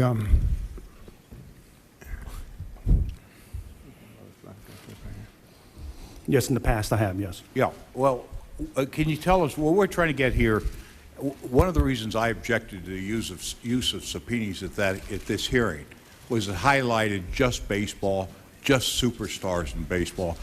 And I've been listening to the examination now, and I'm getting the indication that we want to clean up baseball at the highest level and not looking at the broad application.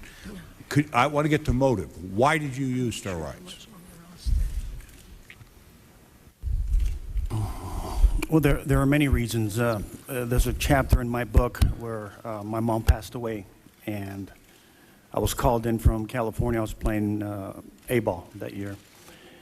And when I flew home, she was in the hospital and she was brain dead from an aneurysm.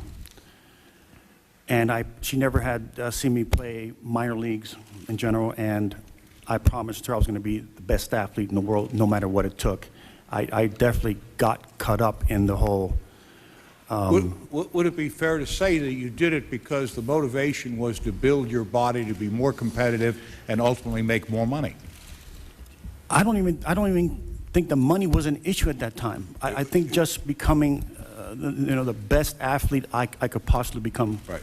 Well, have you given a lot of thought that if we had the best damn testing system that baseball could possibly imagine, what type of implication or ramification would that have for all of those hundreds of thousands of high school athletes that we're trying to establish some help for? Shouldn't we be looking at what we can do for them? And now my next question is, since you obviously favor testing for super athletes, would you favor a universal testing of the highest standard, the Olympic standard, for all athletics, regardless of where they are, and regardless of what level of schooling that they're in, and regardless of what sex is involved, whether it's male, female, or otherwise? I truly believe that at the major league level, everyone knew that there was no steroids at all, and the competitive balance was even. It will trickle down to the minor league level, the high school level, and beyond. Well, but is it your idea that we can't do anything about steroids then? No, we definitely can. Well, wouldn't it require, I'm saying that wouldn't it require that we have a universal test at all athletes? Because, some kid that's 16 years old is looking up not only you, he's looking at football players, he's looking at tennis players, he's looking at wrestlers, and probably he's not doing it for some narcissistic reason, but probably for accomplishment and success. I agree, but if you just regulate it at, let's say, the minor league level and then the college level and high school level, and then don't regulate it at the major league level. No, I'm not suggesting not doing it at the major league. I'm saying a universal test for everybody that's an athlete. From major league on down. Everybody. Absolutely, yes. You would be in favor of yes. that. Do you have any idea how pervasive steroids are used, particularly in our younger population in college and high school? Do you have any feeling as a result of being the center of this controversy? Yeah.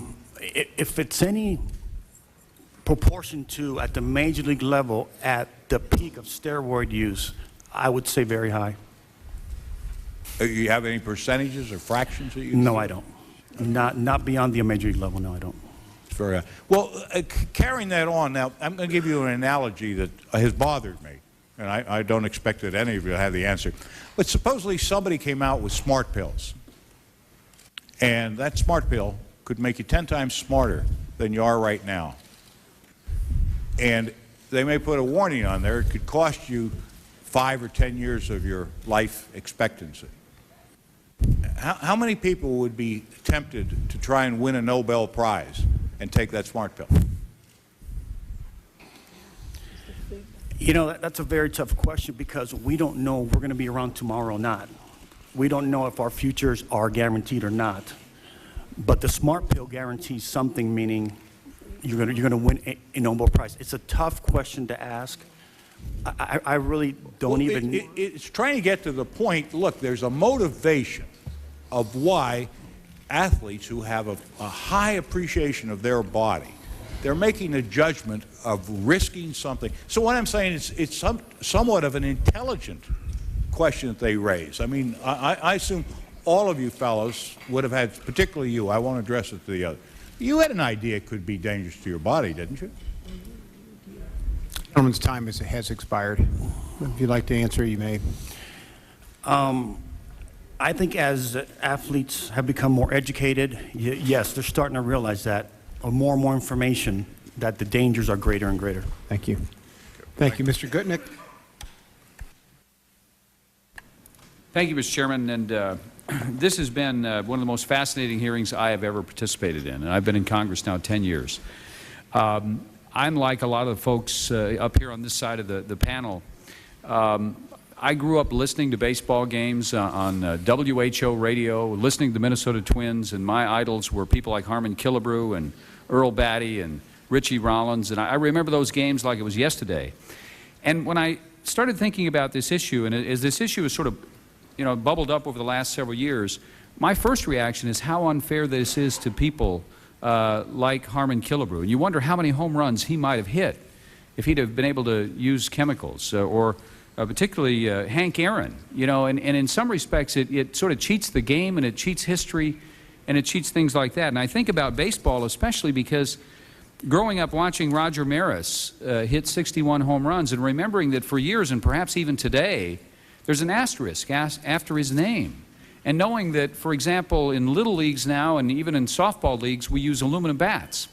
But we don't do that in baseball, not in the major leagues and not even in the minor leagues. And the reason is we take those records so seriously. I mean, they're almost a part of history. We all know where we were when Roger Maris hit that 61st home run, and we remember some of those things. And so in many respects, when I thought about this hearing first, I thought about some of the greats of the game. One of my favorite expressions is, with all kinds of issues we deal with here in Washington, is that it shouldn't take an act of Congress. But I'd like to all of you perhaps respond to that question. Can baseball heal itself, or is it going to take an act of Congress to force them to come to grips with this problem and hopefully begin to spread the message down to the minor leagues and to the colleges and high schools and ultimately to the little leagues that this is a bad idea and it's the wrong way to go, and it cheats you, it cheats the game, and it cheats the history of baseball? Is it going to take an act of Congress? Ms. Schilling? I don't think so. I, as a member of the Players Union, as a former player representative, I believe, and I've always believed, that the 90-plus percentile of players that test clean want to make sure that the ones that don't are found out. And I think that given what I've heard from the commissioner and from the people and player representatives, that's going to happen now. And I think the fear of public embarrassment and humiliation upon being caught is going to be greater than any player ever imagined. I don't believe it's going to take an act of Congress. I believe that our game will get straightened out, and I believe that it will get cleaned up. We just need to give this policy a chance.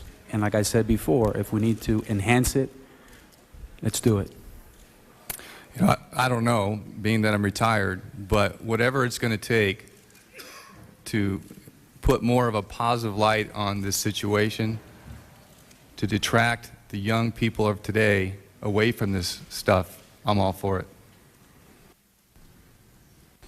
I believe it can heal itself. If Major League Baseball takes that seriously, we can do so. I got to be honest again, I don't believe it can. Unless Congress steps in because of the frugal testing programs that Major League Baseball has, it'll just be a joke. It'll be all this all over again. No different buts about it. And talking about baseball, the way it's changed, baseball is evolving. The ballparks, the bats, let's say there was no steroids invented today at all. The nutrition, the information on food supplements out there are incredible. Nonetheless, let's say 10, 15, 20 years from now, we have a shortage of wood in the world. Now we have to go to aluminum bats. So we're constantly evolving, moving forward, striving to become bigger, faster, stronger. We just have to find a way of doing it legally. That's it. I yield back. Thank you very much. Mr. Sanders. Thank you, Mr. Chairman, and I want to thank you and the ranking member for calling this important hearing. Mr. Chairman, this morning I was on a TV show, as I'm sure many members of this committee were, and I was asked by the interviewer whether I thought this committee was grandstanding, whether in fact we were using the fame of these outstanding athletes to get our names in the paper and so forth.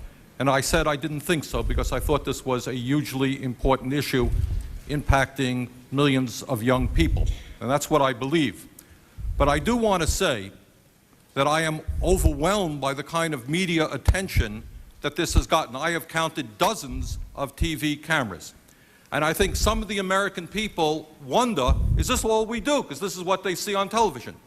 So I want to say to our media friends that when some of us talk about the collapse of our health care system, and millions of people not having any health insurance, come and join us.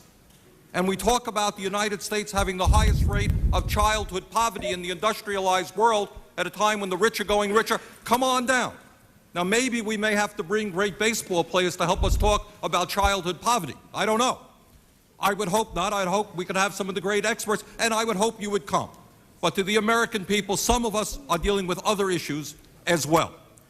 In terms of this issue, I have a couple of questions that I would like to ask our guests. I have heard a discrepancy of opinion about the seriousness of the problem.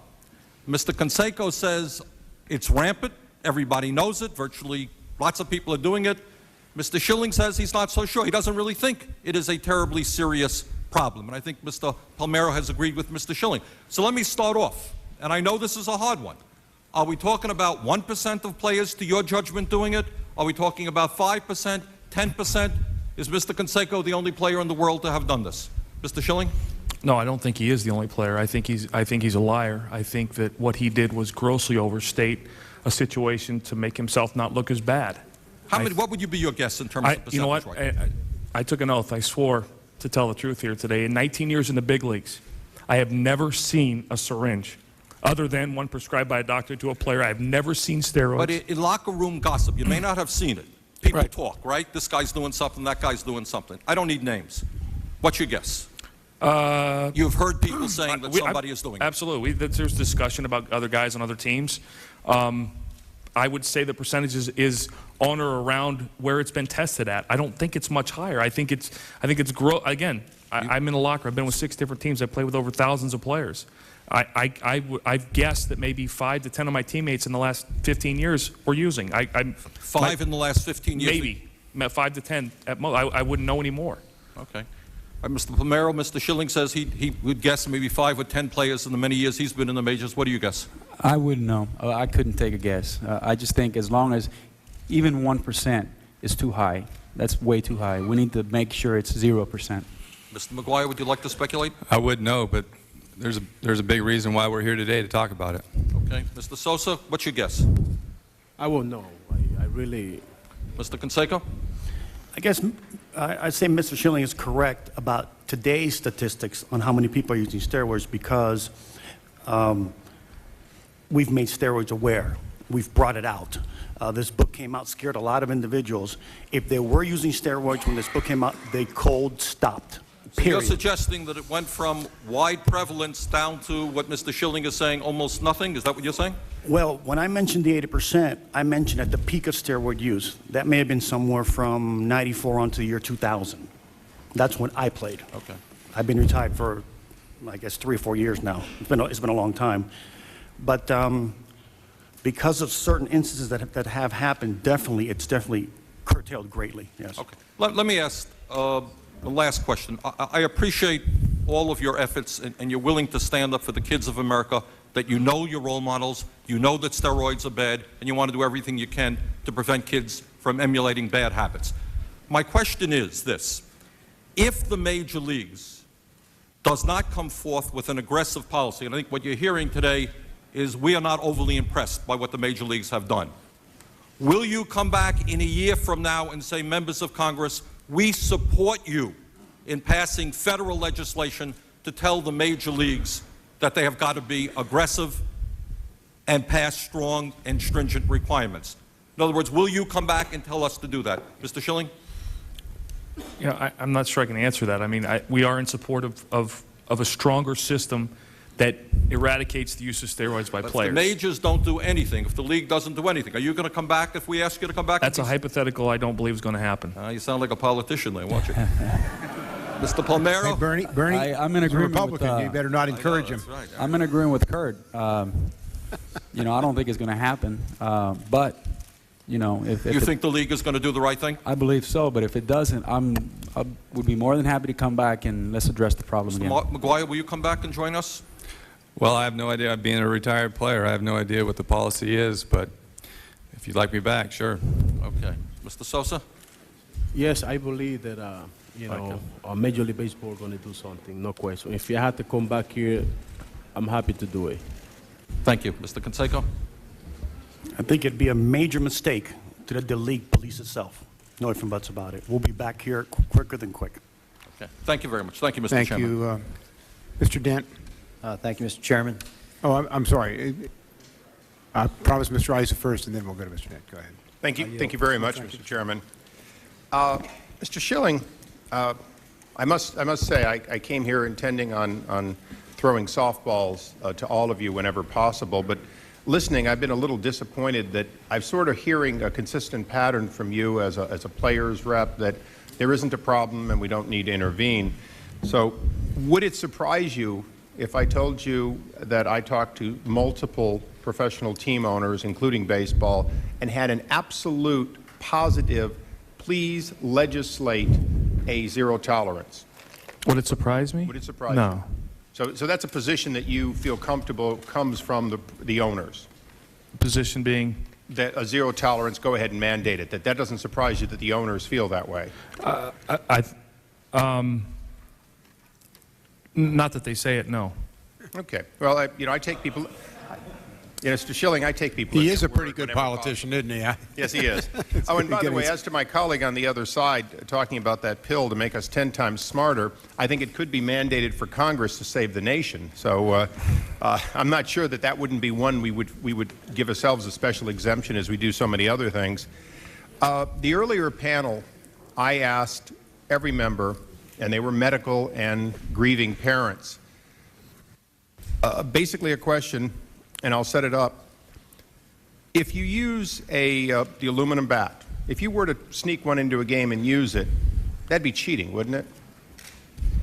And if you were a pitcher, you were to bring in a dull ball so that nobody could really hit a home run off of you while you were pitching, that'd be cheating, wouldn't it? Anyone disagree here? So using an illegal drug to attempt to enhance the performance of a player would be cheating, wouldn't it? Anyone here disagree in any way, shape, or form? And wouldn't you agree that Congress has a vested interest in ensuring that baseball does not have cheating going on?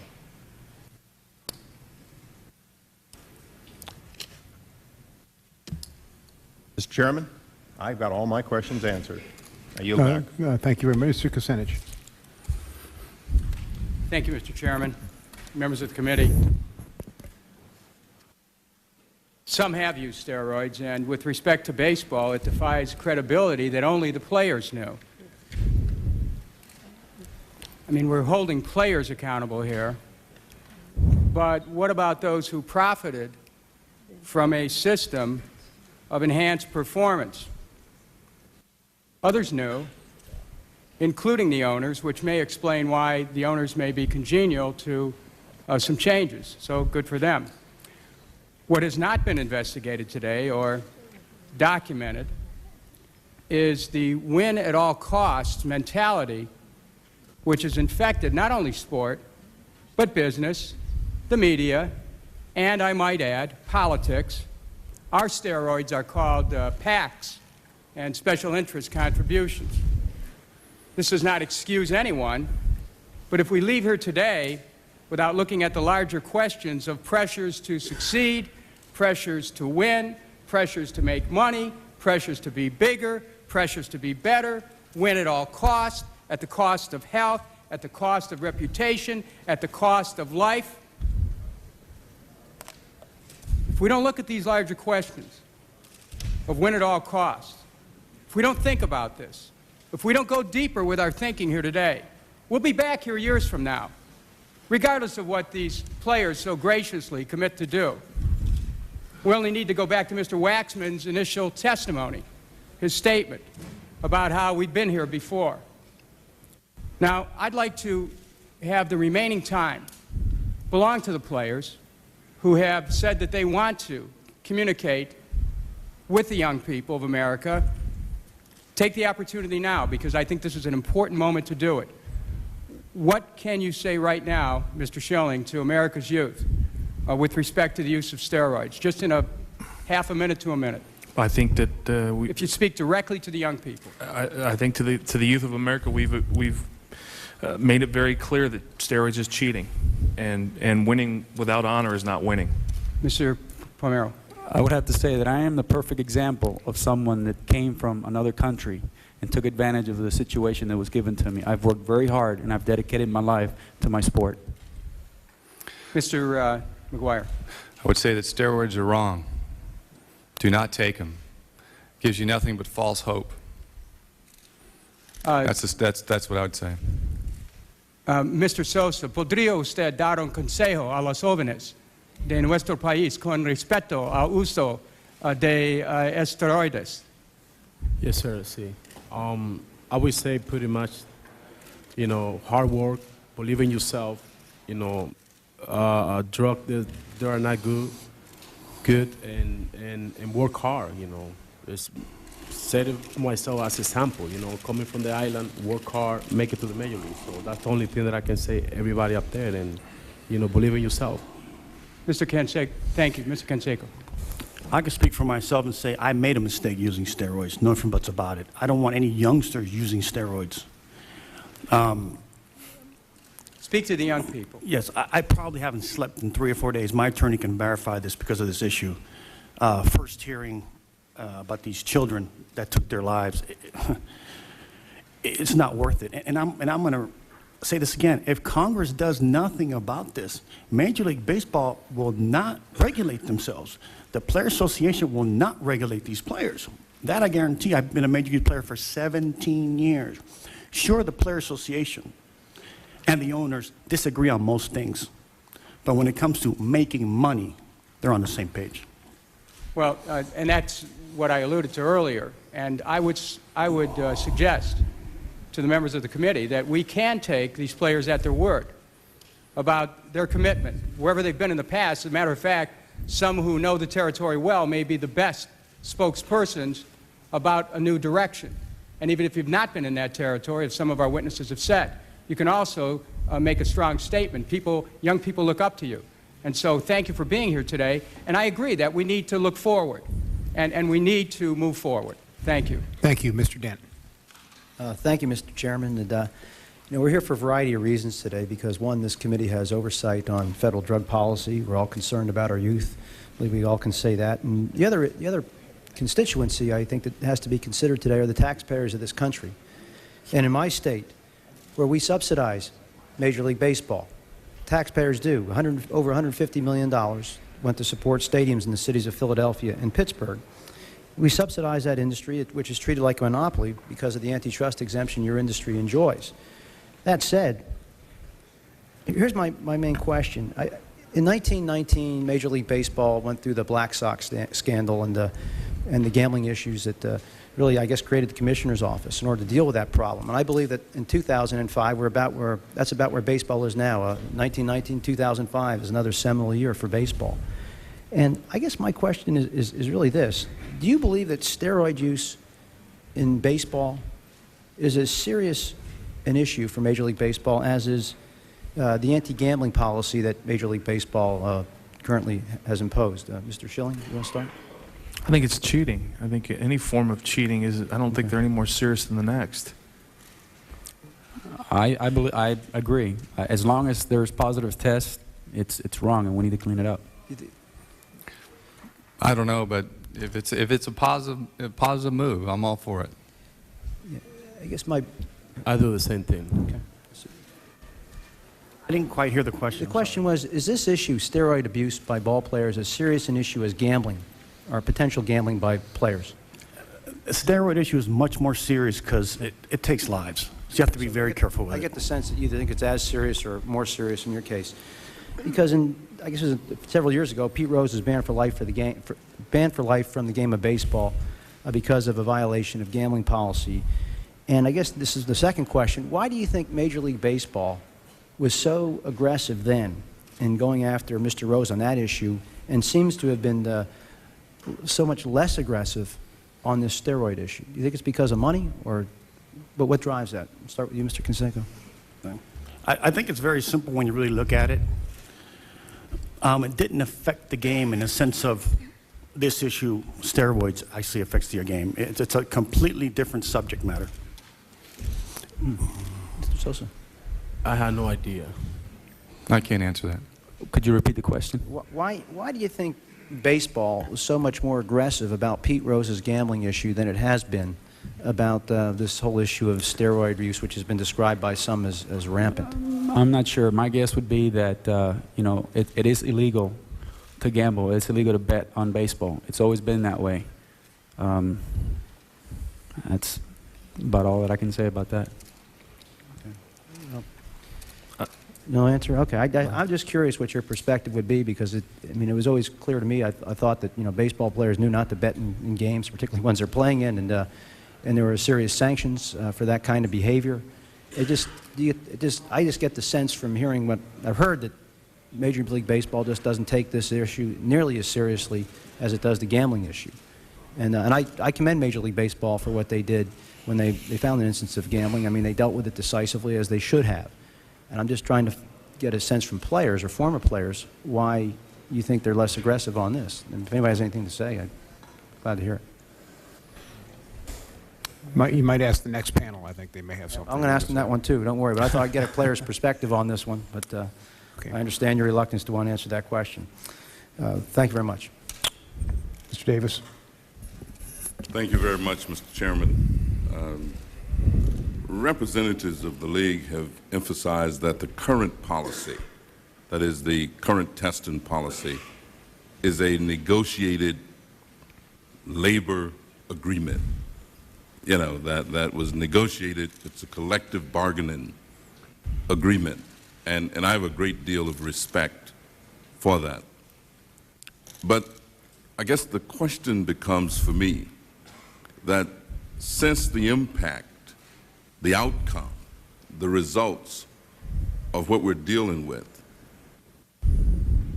is far more reaching than just the players themselves in terms of their work situation, and the owners themselves in terms of the work environment. How do we get the two? Mr. Canseco, you've emphasized consistently that you just don't believe that there is enough will within the industry itself, that is enough will among the owners and players to put together a serious policy that will impact the situation to a level of satisfaction. Is there any possibility that the industry can, in fact, really police itself, that would make it unnecessary for federal legislation to further regulate baseball and drug use, if you will, among players of the game? And so maybe we could just revisit that. Is there, Mr. Schilling, any real possibility of that happening? Absolutely. I think it's already happened. I think that what you've seen in the last couple months is a direct result of Senator McCain's anger over the original policy. And I understand that after yesterday he's a little bit more perturbed than he might have been 2 days ago. But my understanding is, and after having spoken to him, that we are taking steps. And I believe if you, as a body, are voicing your displeasure, which you have done, baseball will listen. I know that as a player, I know we've listened. We understand that there needs to be more stringent testing. There needs to be more stringent things done. There are loopholes. I don't question for a second we'll close them to make sure, because as a player, we want the playing field to be level. Mr. Canseco, why are you so adamant that that nothing will really happen unless Congress steps in? I try to think about this in a positive way, but if you really look at it and you look at the drug testing policies today, nothing has really been done. I think we're looking at drug testing policies not even down on paper yet. So, I mean, I'm hoping just out of this something happens. At least the public is aware. At least, you know, children's parents are aware of what's really going on, and maybe they can help also. So then, all of you are actually disagreeing with those who have suggested that there is no role in this activity for Congress to play, and that this committee and the Congress is overstepping its bounds. I don't think any of us said that. No, I didn't say that any of you said it, but there are people who are suggesting it, and I'm trying to get a verification from you that you're in agreement with my side of it. I think that's just the Which media. is that we're doing exactly what we ought to be doing. The media and Democrats, maybe, but no. We're,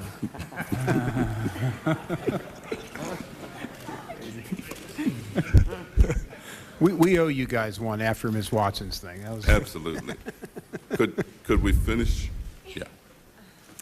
I believe that we are policing ourselves right now, and I believe that we will clean the game, because I believe that players, like Curt said, want a level playing field. Mr. McGwire? Whatever it takes. Mr. Sosa? Yeah, I believe they take it seriously. Yes. Thank you very much, Mr. Chairman. Gentleman has I a have little no further time left. Would he yield to me? Yes, I yield to Mr. Waxman. Why should we believe that the Baseball Commission and the Baseball Union will want to do something when we have a 30-year record of them not responding to this problem? Why should we believe it's all going to be done now the way it should be done? Mr. Schilling, could you answer that question? 30 years they've done nothing, and even the proposal that you're vouching for is not in effect yet. It's only a draft, and it's filled with loopholes. And what you seem to be telling us is what baseball seems to be telling us: trust us. Don't you think there's a reason not to trust them? what do you mean by 30 years of history? Well, 30 years ago, there was a committee hearing in Congress that looked at this whole problem, and Bowie Kuhn was the commissioner, and he assured the congressman that they were going to do testing and they were going to stop steroids. That was 30 years ago. There have been so many other incidents of reports in the last 10, 15 years of widespread steroid use. Nothing has happened from the baseball industry. And even now, when they've put a testing program in place, it seems to be full of holes. Don't you think at some point, even a Republican would say, as a Democrat would say, how long do we go along with this trust that something's going to be done when we don't see a very good record? I can't answer for the prior 30 years. I can answer for my time in the game as a player. I think there's a huge contingent. Like I said, there's 98.3% of us that have tested clean, that are all for as stringent a testing as we can get that's constitutional and fair. And you accept the test? Absolutely. Okay, thank you. Gentleman's time has expired. Mr. Westmoreland? No questions. Let me move to Mrs. Ross Leighton.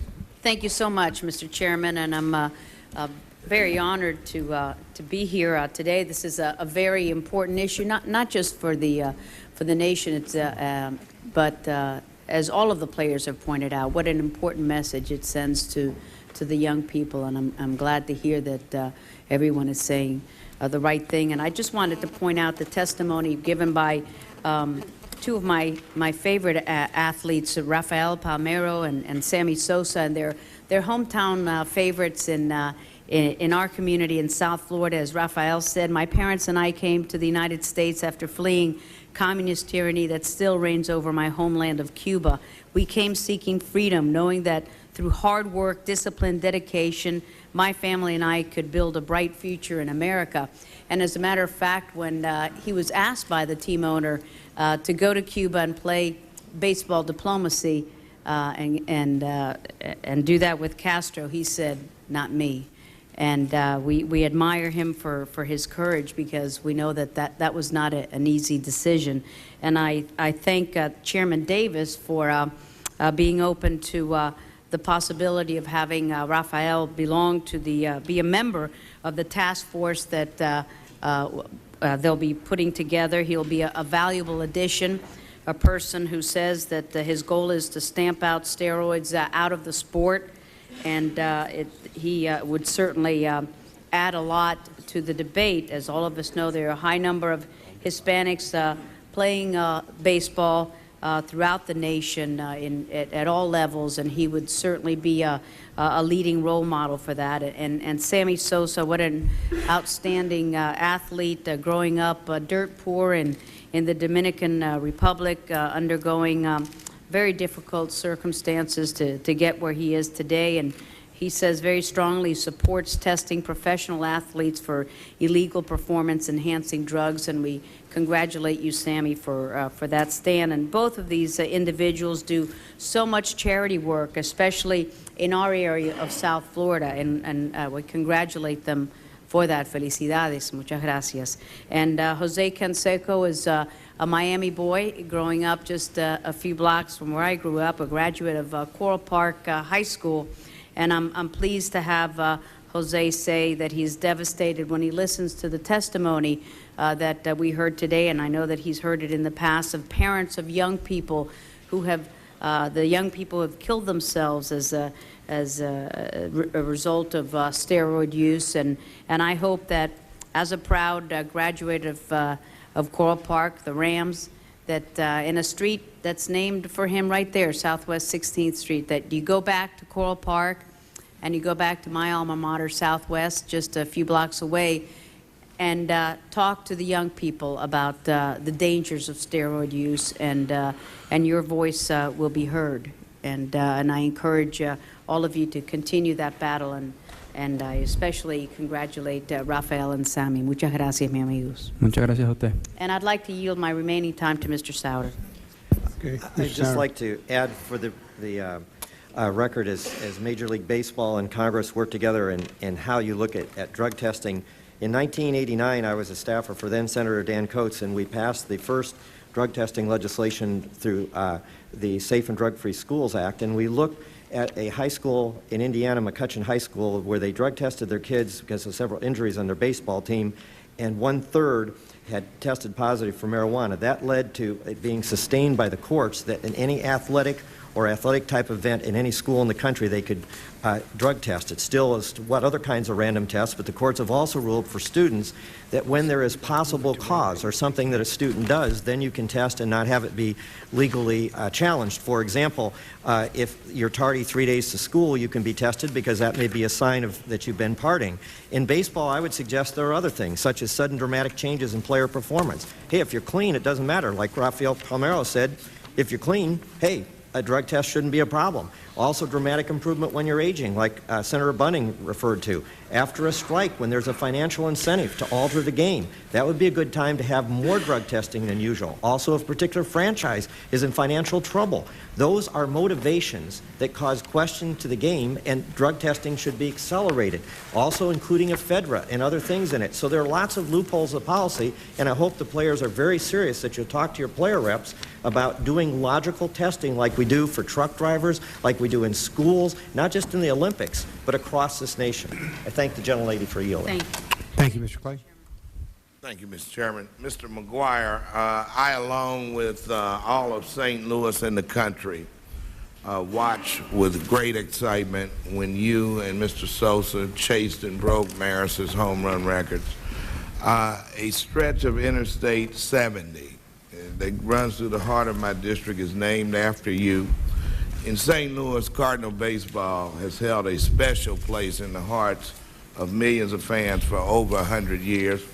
So naturally, I'm very concerned about allegations of player misconduct that, if substantiated, could damage that proud tradition. Mr. McGwire, we are both fathers of young children. Both my son and daughter love sports, and they look up to stars like you. Can we look at those children with a straight face and tell them that great players like you played the game with honesty and integrity? Like I've said earlier, I'm not going to go into the past and talk about my past.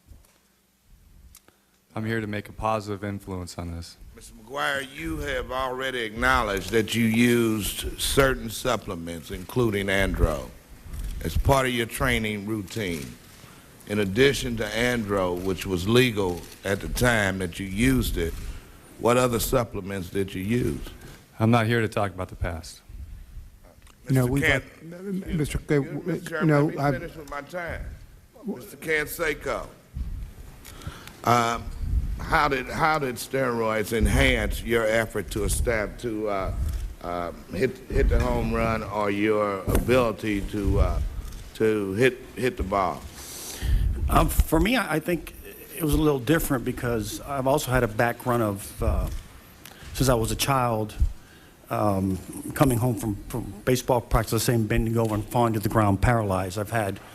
I'm diagnosed with degenerative disc disease, scoliosis, arthritis. I've had 4 major back surgeries, elbow surgery. So for me, I was a separate, different case than anyone else in the sense of, I truly believe, yes, it helped me. Yes, it helped my physical stature and my muscle density helped me stand up straight. But I had so many other physical problems that that's why I said if you're completely healthy, I would never, ever touch the stuff, never. Would you have been able to perform at that level that you did achieve without those, without steroids? I'm an exception to the rule because I had all these ailments, and I truly believe that for myself, and I'm just, one in a billion in this sense, it helped me because of my physicality. I had problems with it. Thank you for your honesty. Mr. McGwire, let me go back to you and ask you, would you have been able to have performed at that level without using andros? I'm not going to talk about the past. Okay, let me go on to Mr. Schilling then. I commend you for speaking out against steroids even before baseball implemented testing. Who benefits from having a weak drug testing policy? Nobody. Nobody benefits. Do clean athletes speak out often? I'm not sure I can answer that with any accuracy. And how do your colleagues receive your message when you do speak out? Do they look at you funny? Do they? I don't think I speak I'm not trying to speak for everybody, but I think I speak for a majority of the players when I say that we all feel that stricter testing is not something we're against. Okay, thank you for that response. Just in closing, Mr. McGwire, I wish you had taken this opportunity to actually answer some of these questions about your career and about the records that you established. Thank you, gentlemen. Time has Thank you expired. for your Mr. Shays. Thank you, Mr. Chairman. Gentlemen, it's nice to have you here. This is an important hearing. It's about drugs. And frankly, modestly interested until we saw the response of Major League Baseball, which I think has been outrageous. Some of your testimony has been very helpful. I want you to know that this committee had requested a Major League Baseball joint drug prevention and treatment program. We wanted a copy of it. We asked for it. We wrote a letter, and then we had to subpoena it. Now, I would like to ask the 3 who are active baseball players, I would like to have you tell me what you think or thought until today the policy was. And let me first say, we thought that it was the first positive test, 10-day suspension. Second positive test, 30-day suspension. Third positive test, 60-day suspension. Fourth positive test, 1-year suspension. And then any subsequent positive test, you're out for life. That's what we thought it was. I want to ask the 3 active players, starting with you, Mr. Sosa, if you thought that that was the policy, or did you think it was what we now have learned, that you could also be fined up to $10,000 on the first offense, fined up to $25,000 on the second offense, fined up to $50,000 on the third offense, fined up to $100,000 on the fourth offense? Were you aware that you could be given a fine instead of suspension? No. I wasn't aware of it. I knew about the 10-day suspension for the first offense and your name being public and so on, but I wasn't aware of this, the fine. You need to answer so they can record it. No, I wasn't aware of it. What does that tell you about Major League Baseball and the management? If we couldn't get this information voluntarily, We couldn't get it through a request by letter after asking for it, and we had to subpoena this. Why would this document, and why should this document have been prevented from coming to us? Would anyone care to answer that question? That's fine. Can't help it. Let me ask you another question. I hear the concept of team player, and trust me, I don't care at this hearing, I don't care to get into the issue of cheating or records. I don't care at this hearing to know if you took drugs or not. I don't care to have you name names. But what piqued my interest was the concept that as a team player, I'm not going to name names. I'd like to know the obligation that each of you think you have for your team to make sure you don't have drugs being used by teammates. And let me start with you, Mr. Schilling. Well, my obligation first is to the Lord, then to my family name, above any of my teammates that I've ever had. Okay. What do you think the Lord would want you to do? To be as truthful and honest as you could be and had to be. Would you, do you feel that means that you should confront even privately, your colleagues that are using them? Drugs? I think that varies with different people. Okay. I'm not sure how I would handle that. I've never had that problem. You know, if it became a problem, I guess I would confront the player. I agree. I've never had that problem, and being retired and out of the game, I couldn't even think about that. Never had a problem of seeing your colleagues use drugs? Pardon me? Never had a problem of seeing your colleagues use drugs, steroids, and so on. Is that what you mean? I don't know what you mean by you never had that problem.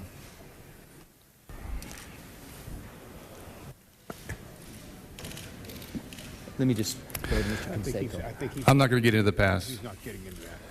Okay, I'm not really asking about the past.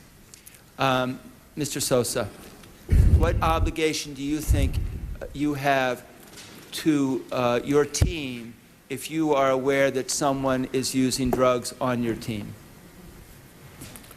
I'm a private person. I don't really go, ask people whatever it is. Okay. Well, I'll just conclude by saying, I think I know your answer, sir. It just seems to me that one of the messages you may be telling young people is that a team player, it's an interesting concept of a team player, it seems to me. It seems to me you do have an obligation. Gentleman's time's expired. Ms. Watson. I want to thank everyone in front of us for being here in this most grueling session. Believe me, some of us feel very deeply for you. My concern is this. When I read statistics like this, more than 500 high school students have tried steroids, nearly triple the number just 10 years ago, nearly 20% of 8th graders, nearly 30% of 10th graders, and more than 40% of 12th graders that were surveyed in 2004, they were using steroids and found them fairly easy and very easy to obtain. So I want to ask a question about where does that come from? And I think it seems to be that drug use goes across all sports. And it's the sign of the times. It seems to be so acceptable today to take some kind of drug. I don't care what kind of sport you're using. And I guess we have to know that our youth are living in a different era when they do this as a matter of standard. So what I want to ask is what happened to sportsmanship? I'm using that in the generic, sportsmanship. And why are drugs so accessible? And is it the money that drives this kind of practice?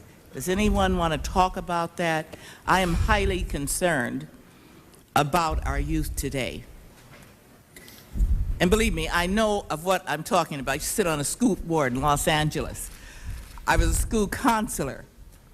I chaired the health committee for 17 years. We fought, along with Representative Waxman, tobacco use, and that's why I held this up too. I had a dual purpose This is a man who used steroids and smoked cigars and was on the front of Sports Illustrated. I am really disturbed by the messages we're sending to young people today. And so those are general questions. If you'd like to expound on them, fine. If you don't, it's all right with me. But I just had to get it out. Anybody want to say anything? Okay. Thank you, Mr. Chairman. Thank you very much. Mr. Lynch. I'll yield. Thank you, Mr. Chairman. Mr.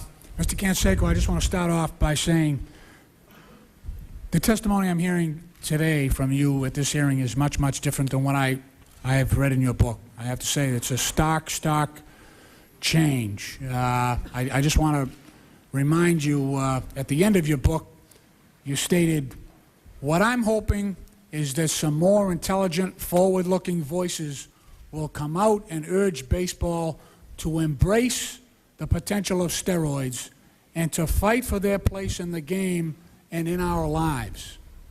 That's what you're selling here in this book.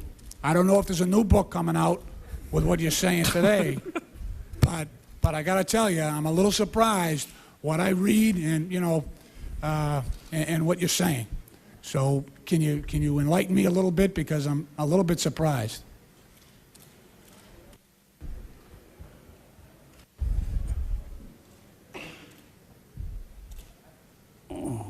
I think we have to put it in context. This book took, I think, over 2 years to write. And while maybe that may have been my opinion 2 years ago, it's not today, absolutely not. I have, you know, spoken with people, seen certain things that steroids has done, and I'm completely done a turnaround. We'll wait for the sequel. Mr. Schilling, you actually live in my district. I want to say, in fairness to you, there's never been any allegation or any suspicion that you've ever had anything to do with any of this stuff. You're here for two reasons. That's what they tell me. One, you've been outspoken on this stuff and a voice for right in this case, and that you're well respected among all the parties, the owners, the managers, the players, everyone. I got to tell you, though, I'm a little bit surprised that you still believe in self-regulation. And I'm a former iron worker president, and I would negotiate for my guys and ladies, and then I would come back to them with the contract after I negotiated with the companies, and I would ask them to ratify it. And Mr. Davis touched on this a little earlier. Did you folks ratify this contract? Because it's not signed by the Players Union. Right. It's not signed by management. It says it's a draft agreement. And I just wonder, did they ever come back to you and say, here's the drug policy, here's the collective bargaining agreement? Like I would do with my members, I would read it to them page by page and say, okay, now we're going to vote on this. Did they do that with I you don't guys? think it's possible. I think the dynamics in which we negotiate are very different than the ones that which you negotiate. We have over 1,000 players spread around the world. Yeah. And the salaries are much different than the iron workers as well, I might add. But we elect player representatives to negotiate. So they ratify on behalf of. Did that happen though? Yes, that always happens. It always happens, even with the drug policy. I can't speak to that specifically. You're going to have to ask the panel following us exactly how that happened. But as a player, I assume it did. Yes, absolutely. Okay. I just want to just talk about where self-regulation has got us. You're allowed to leave in the middle of the urine test. There are a bunch of substances that are not included on the list. The players and the league have to agree on what's going to be banned. It says on the text of the agreement, and that's what you negotiate, the text of the agreement, that the first offense of steroid use, the players, according to the agreement, can pay $10,000 and keep it quiet. They're not publicized for their violation. They can buy it off for $10,000. And the average starting salary is over $2 million. So it's not even a slap on the wrist.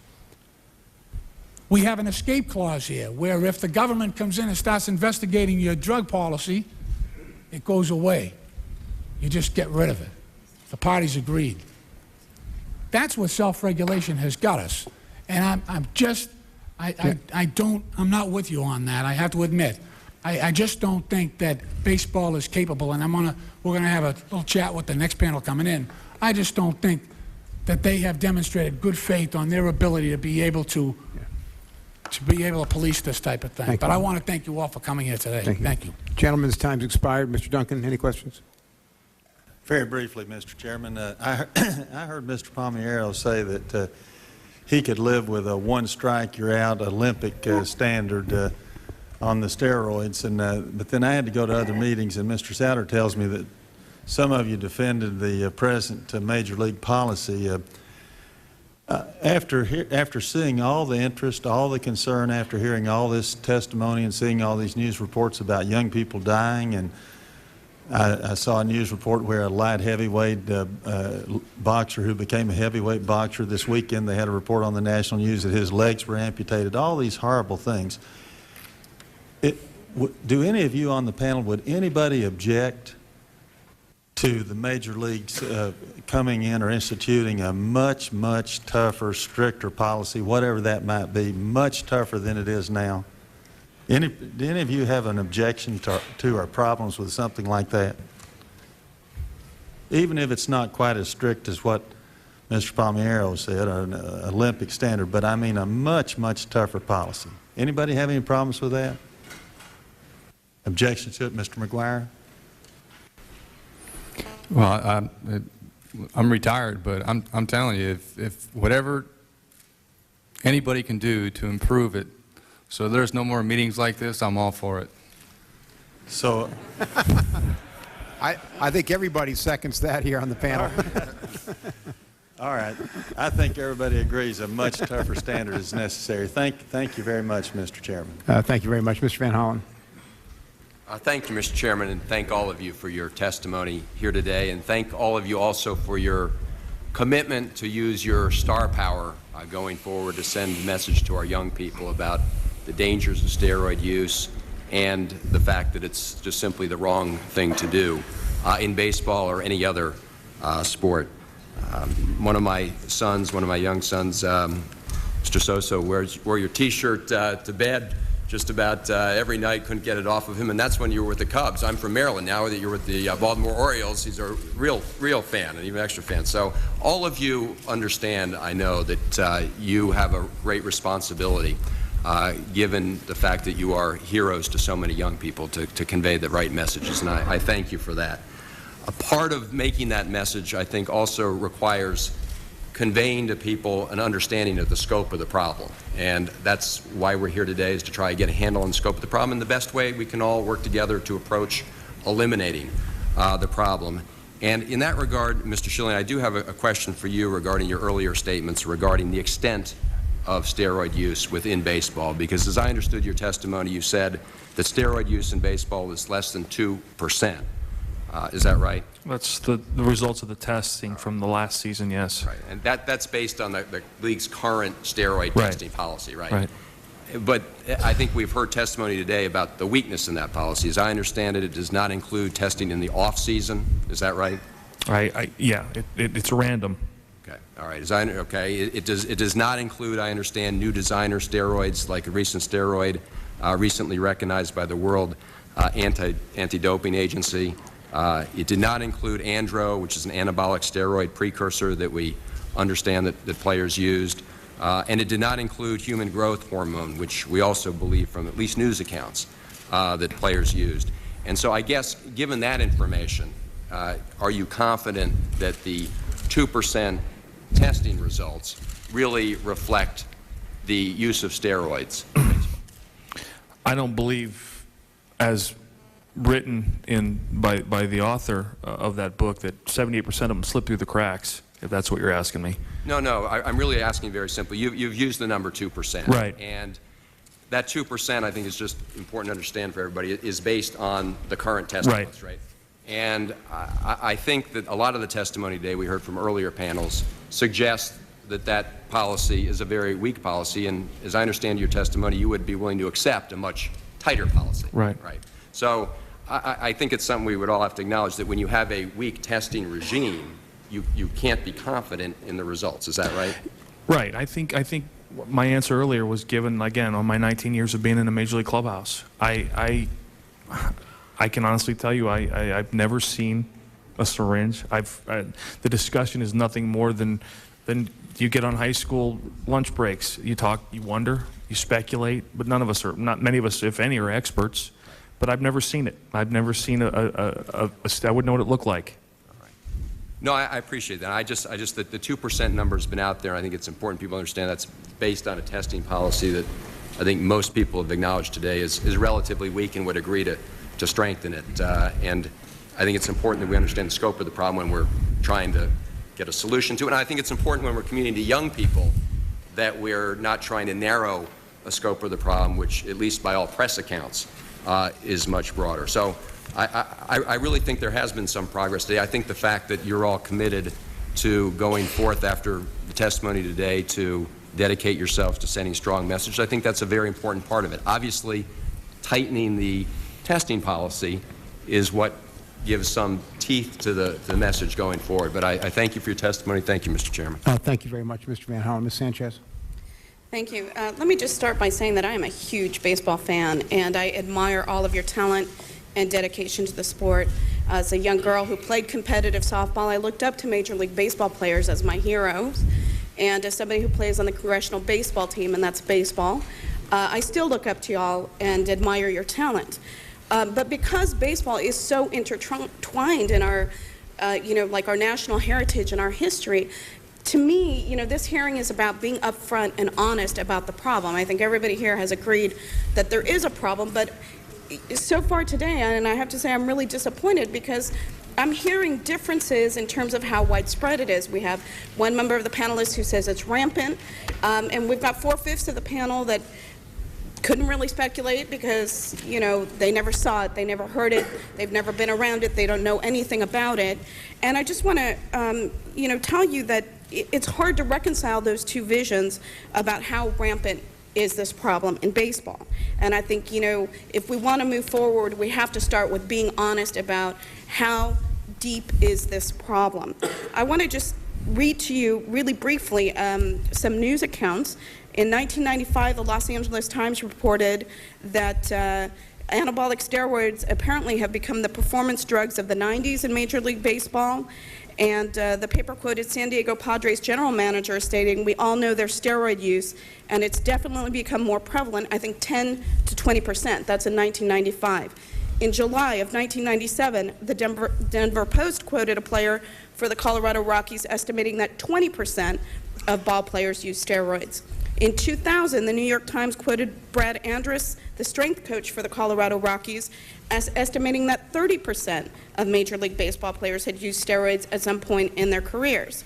And one veteran all-star outfielder said he believed that 2/3 of the top players in the National League are using some kind of steroid. In 2002, Sports Illustrated reported that the game has become a pharmacological trade show, and outfielder Chad Curtis estimated that 40 to 50% of the players use steroids. So it's hard for me to imagine that 2% of the players are using. We've had extensive questions on the testing, and my understanding is the current policy, the 2% testing is not testing that's done more than once a year randomly. It could be done in the off-season, can be done in the preseason, but that's 2% that they're catching using at the time that the test is administered. We had a colleague that tried to pin y'all down and have you just, estimate for us what percentage of ball players do you think are using. You guys are in the clubhouses, we're not. We don't have access there, we don't know, but we're getting this hear no evil, see no evil, don't know anything that's going on. The first step is admitting, hey, there's a problem. Next step, how widespread is it? And then the next step, what do we do to try to combat it? And I'm not hearing that from y'all today, and I'm very disappointed, I have to say. Extremely disappointed in the testimony today. So I'm going to ask, we're not asking you to name names, we're not asking you to implicate anybody. We're asking you because everybody admits it's serious for young kids.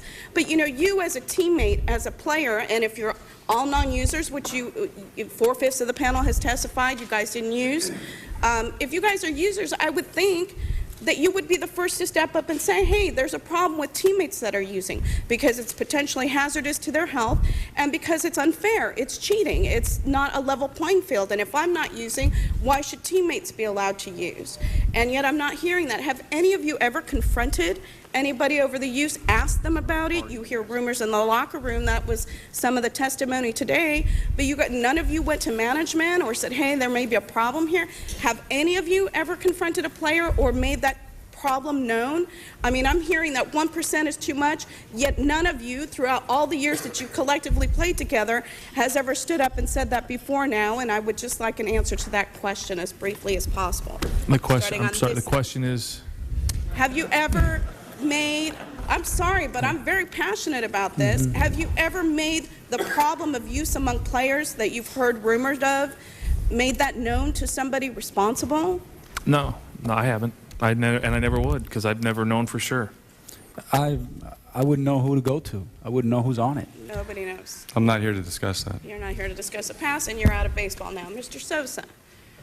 I really not going to tell you something that I don't know, period. Mr. Canseco, when you played, did you ever notify anybody about the use by other players? In my days, which it states in my book, I was a source of information for it. But you never made it the problem aware to anybody responsible? It wasn't. It's funny because it wasn't a problem. There wasn't anyone that said, don't do it, or you shouldn't do it, or if you get caught, this is going to happen to you. It was acceptable in the 80s and mid to late 90s as a cup of coffee. Thank you. Thank you. Gentlelady's time's expired. We have two questioners left, and then we're going to dismiss the panel and move to the final panel. Mr. Ruppersberger, any questions? Well, when you come to the end of the panel, a lot has been discussed, and we've been here all day. The first thing, I think that in the beginning I was concerned about this hearing. Now I think it's very positive. It's very positive for baseball. The issue is now on the table. I guarantee you Jose Canseco is not going to win a popularity contest with the players, but he might be the best thing that's happened to you all. Baseball has a public relations problem, and in my opinion, you players can solve it. Now, we can talk about management, and management has a lot of responsibilities. But we've been going through this testimony about who knows what. Would you talk to a player? It all comes down, in the end, I think, to having a good drug policy that works. If the NFL can have a policy, if the Olympics can have a policy, especially the Olympics who had a credibility problem, then you can do it. We love your game. I look at you, Curt Schilling, it was one of the worst trades we ever had. I'm a Baltimore Orioles fan. But bottom line, you can fix it. And you've been dodging a little bit today, in my opinion, about saying, well, if I don't know about it, I'm not going to say about it. If I think my colleague's taking a bribe, I'm going to deal with it. And it's your responsibility, I think, with baseball. You have one of the best negotiators in fair. And if he can't negotiate with management, and management, really, I'm putting more burden on you than management, because management would love to fix this. And let's get on with the game of baseball. So my question, bottom line, would you take the position to go to FEAR and organize your players who have a responsibility to this country, for our national pastime, for our children? Would you go to FEAR and say, we want the best and the strongest program that we can have to bring integrity to baseball? Because if you don't have integrity, eventually this game is going to have problems, and we don't want that to happen. Yes. Would you go to FEAR and do whatever and work with us? You might not know the intricacies of drug policy. I do. I was a former prosecutor who dealt with drugs. You have to have accountability. You can't tell people when they're going to test somebody. You have to make sure that you follow the vial when you take the urine test. These are things that have to be done. But if each one of you would agree, and I challenge each one of you here today to organize your players. You're world champion now. You've got a momentum to challenge your players, to say, we will go and we will do what we can do. We will match the NFL. Do you think you're a better sport than the NFL? Well, definitely. Okay, yeah. Well, then why can't you have a drug policy like the NFL? So Agreed. bottom line, you can fix it. Okay, you can't blame the owners. The owners have responsibility. But you go to Selig, I'm sure he would love to have the strictest policy you could have, and then you can go on about playing baseball. How about you, Rafael? I agree. I would go to Donald Fear for that. Okay. If you were there, Mr. McGwire. Well, being that I'm retired, I know that. I still would go to him, yes. Sammy said, welcome to Baltimore, but would you do that? I will do the same thing. Okay, and what do you think, Jose? I gave you a plug. You know, you put this issue on the table. And by the way, if I was going to question you, I would have questioned you about credibility, because you've made some inconsistent statements about how many people, well, I'll go over it later, a private time, if I was going to question you. But the more I think about it, you put it out there on the table, and now we're dealing with it. And if players and baseball management don't do it now, shame on you. Okay, that's all. Thank you. Thank you very much. I lost my voice, by the way, but it wasn't from asking questions. Mr. Serrano, you're our cleanup batter. Cleanup batter. Thank you, Mr. Chairman. I'm just going to make two comments very briefly. One, a request, which probably falls more on the shoulders of Mr. Sosa and Mr. Palmeiro than anybody else. If we talk about an education program for young people, please remember that according to statistics, I think it's 40% of all professional ball players from rookie league up are Latin Americans.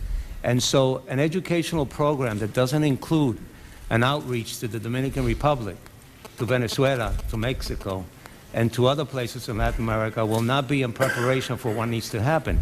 There have been already scandals reported about in anticipation of signing as free agents, people in different parts of Latin America are being beefed up and hurt with drugs. And secondly, and I hope that would happen. And secondly, I hope that as one of the last speakers today, you see us for who we are. I'm not a member of this committee. The chairman and the ranking member gave me the privilege of being here today because I, like so many of these people on this panel, are baseball fanatics. For me, baseball is not a game, it's a passion. We may be looked, and some reporters may see us as politicians having another hearing, but we're concerned about a game we love.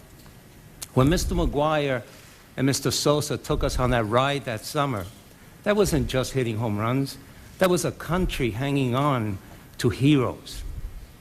When Mr. Palmeiro, I will watch you this summer as you become the fourth player, joining Aaron and Murray and Mays to get 500 home runs and 3,000 hits. As a Latino, I feel proud, and as an American, I'll be excited. Mr. Canseco, I wish I could have helped you get those 38 home runs to reach 500. You stopped at 462. Perhaps baseball stopped you, you claim at times. And Mr. Schilling, even though you did it to my Yankees, you're still my hero. That's who you are. You are not just normal, regular people. It's not the kids who look at you alone. That's the excuse we use. This autograph is for my son. It's for me.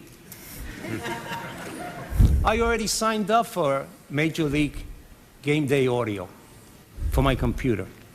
I already brought my first 25 packs of baseball cards for this year to add to the closet full of baseball cards that I have. Mr. McGwire, I'll never sell your rookie card. I'll leave it to my children and my grandchildren because you're heroes. There's no price on my love of this game. And so I hope that when you leave here today and think about it tomorrow and the next day, that you don't think of us as another legislative committee. You think of us as no different than the people you see in the stands. We're baseball fans who love this game, and we're terrified of what could happen to it. I don't like the fact that you're here. I don't like to see the breakup of the Bash brothers in front of me. I don't like the fact that Mr. Sosa hasn't smiled that famous smile. I don't like the uneasiness of all of you today. You shouldn't be here. Circumstances put you here. Please save the game. Without this game, this country is in deep trouble. And I'd like to yield now to Mr. Waxman. I thank you for yielding to me.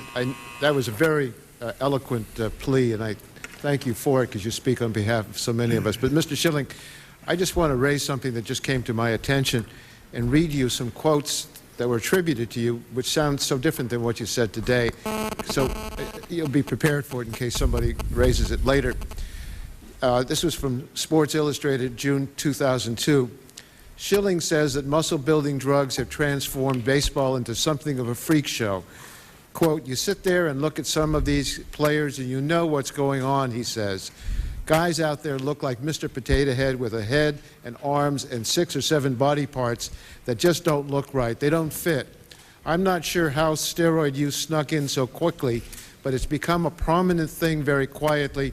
It's widely known in the game. And then also, I know guys who use and don't admit it because they think it means they don't work hard. And I know plenty of guys now are mixing steroids with human growth hormone. Those guys are pretty obvious, end quote. Were those your quotes? And, Yes. And you feel, don't those quotes seem to indicate you thought that, at least when you gave them, that there was a widespread use of steroids with some people because you could see it? I think we saw it as a problem. I think that any player looks at anybody on the field as that gave themselves a competitive advantage by cheating as a problem. You don't think this is inconsistent with your statements today? No, I think I said those are my quotes. I made those quotes, and I think I said earlier today there were some quotes I've made in the past referring to some of those where I think I grossly overstated the problem due to being uninformed and unaware. Okay. Thank you very much. Thank you. Thank you very much. And let me just thank all of you. It's been a long afternoon for you. This has been very helpful to us, and I think this could be very helpful. Hopefully the owners, management, and the union are listening to this as well. We have a lot of different perspectives up here. We are the elected representatives of the people. I think we share that perspective, which is a little different from being a player or in management. But this has been very helpful for us. I just appreciate the willingness of all of you to step forward. This has been, I think, a victory in itself. We look forward to continuing to work with you. We wish all of you good luck on the field this year as the season begins as well. And I'm going to release this panel. Thank you very much. Take a 5-minute recess. Stay healthy. Thank you. Good luck. Congratulations. Thank you very much.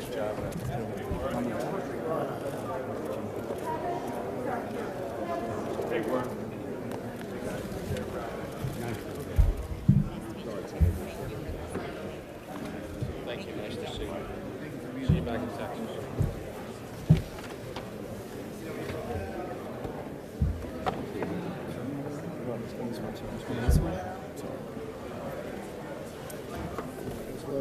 It's directions.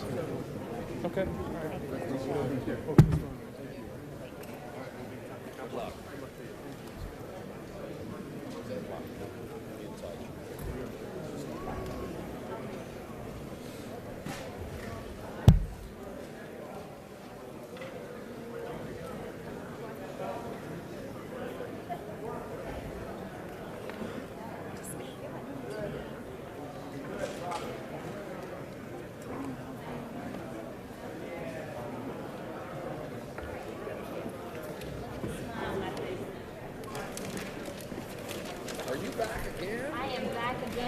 Is this the last one? Last panel. Are you still thinking of Vegas?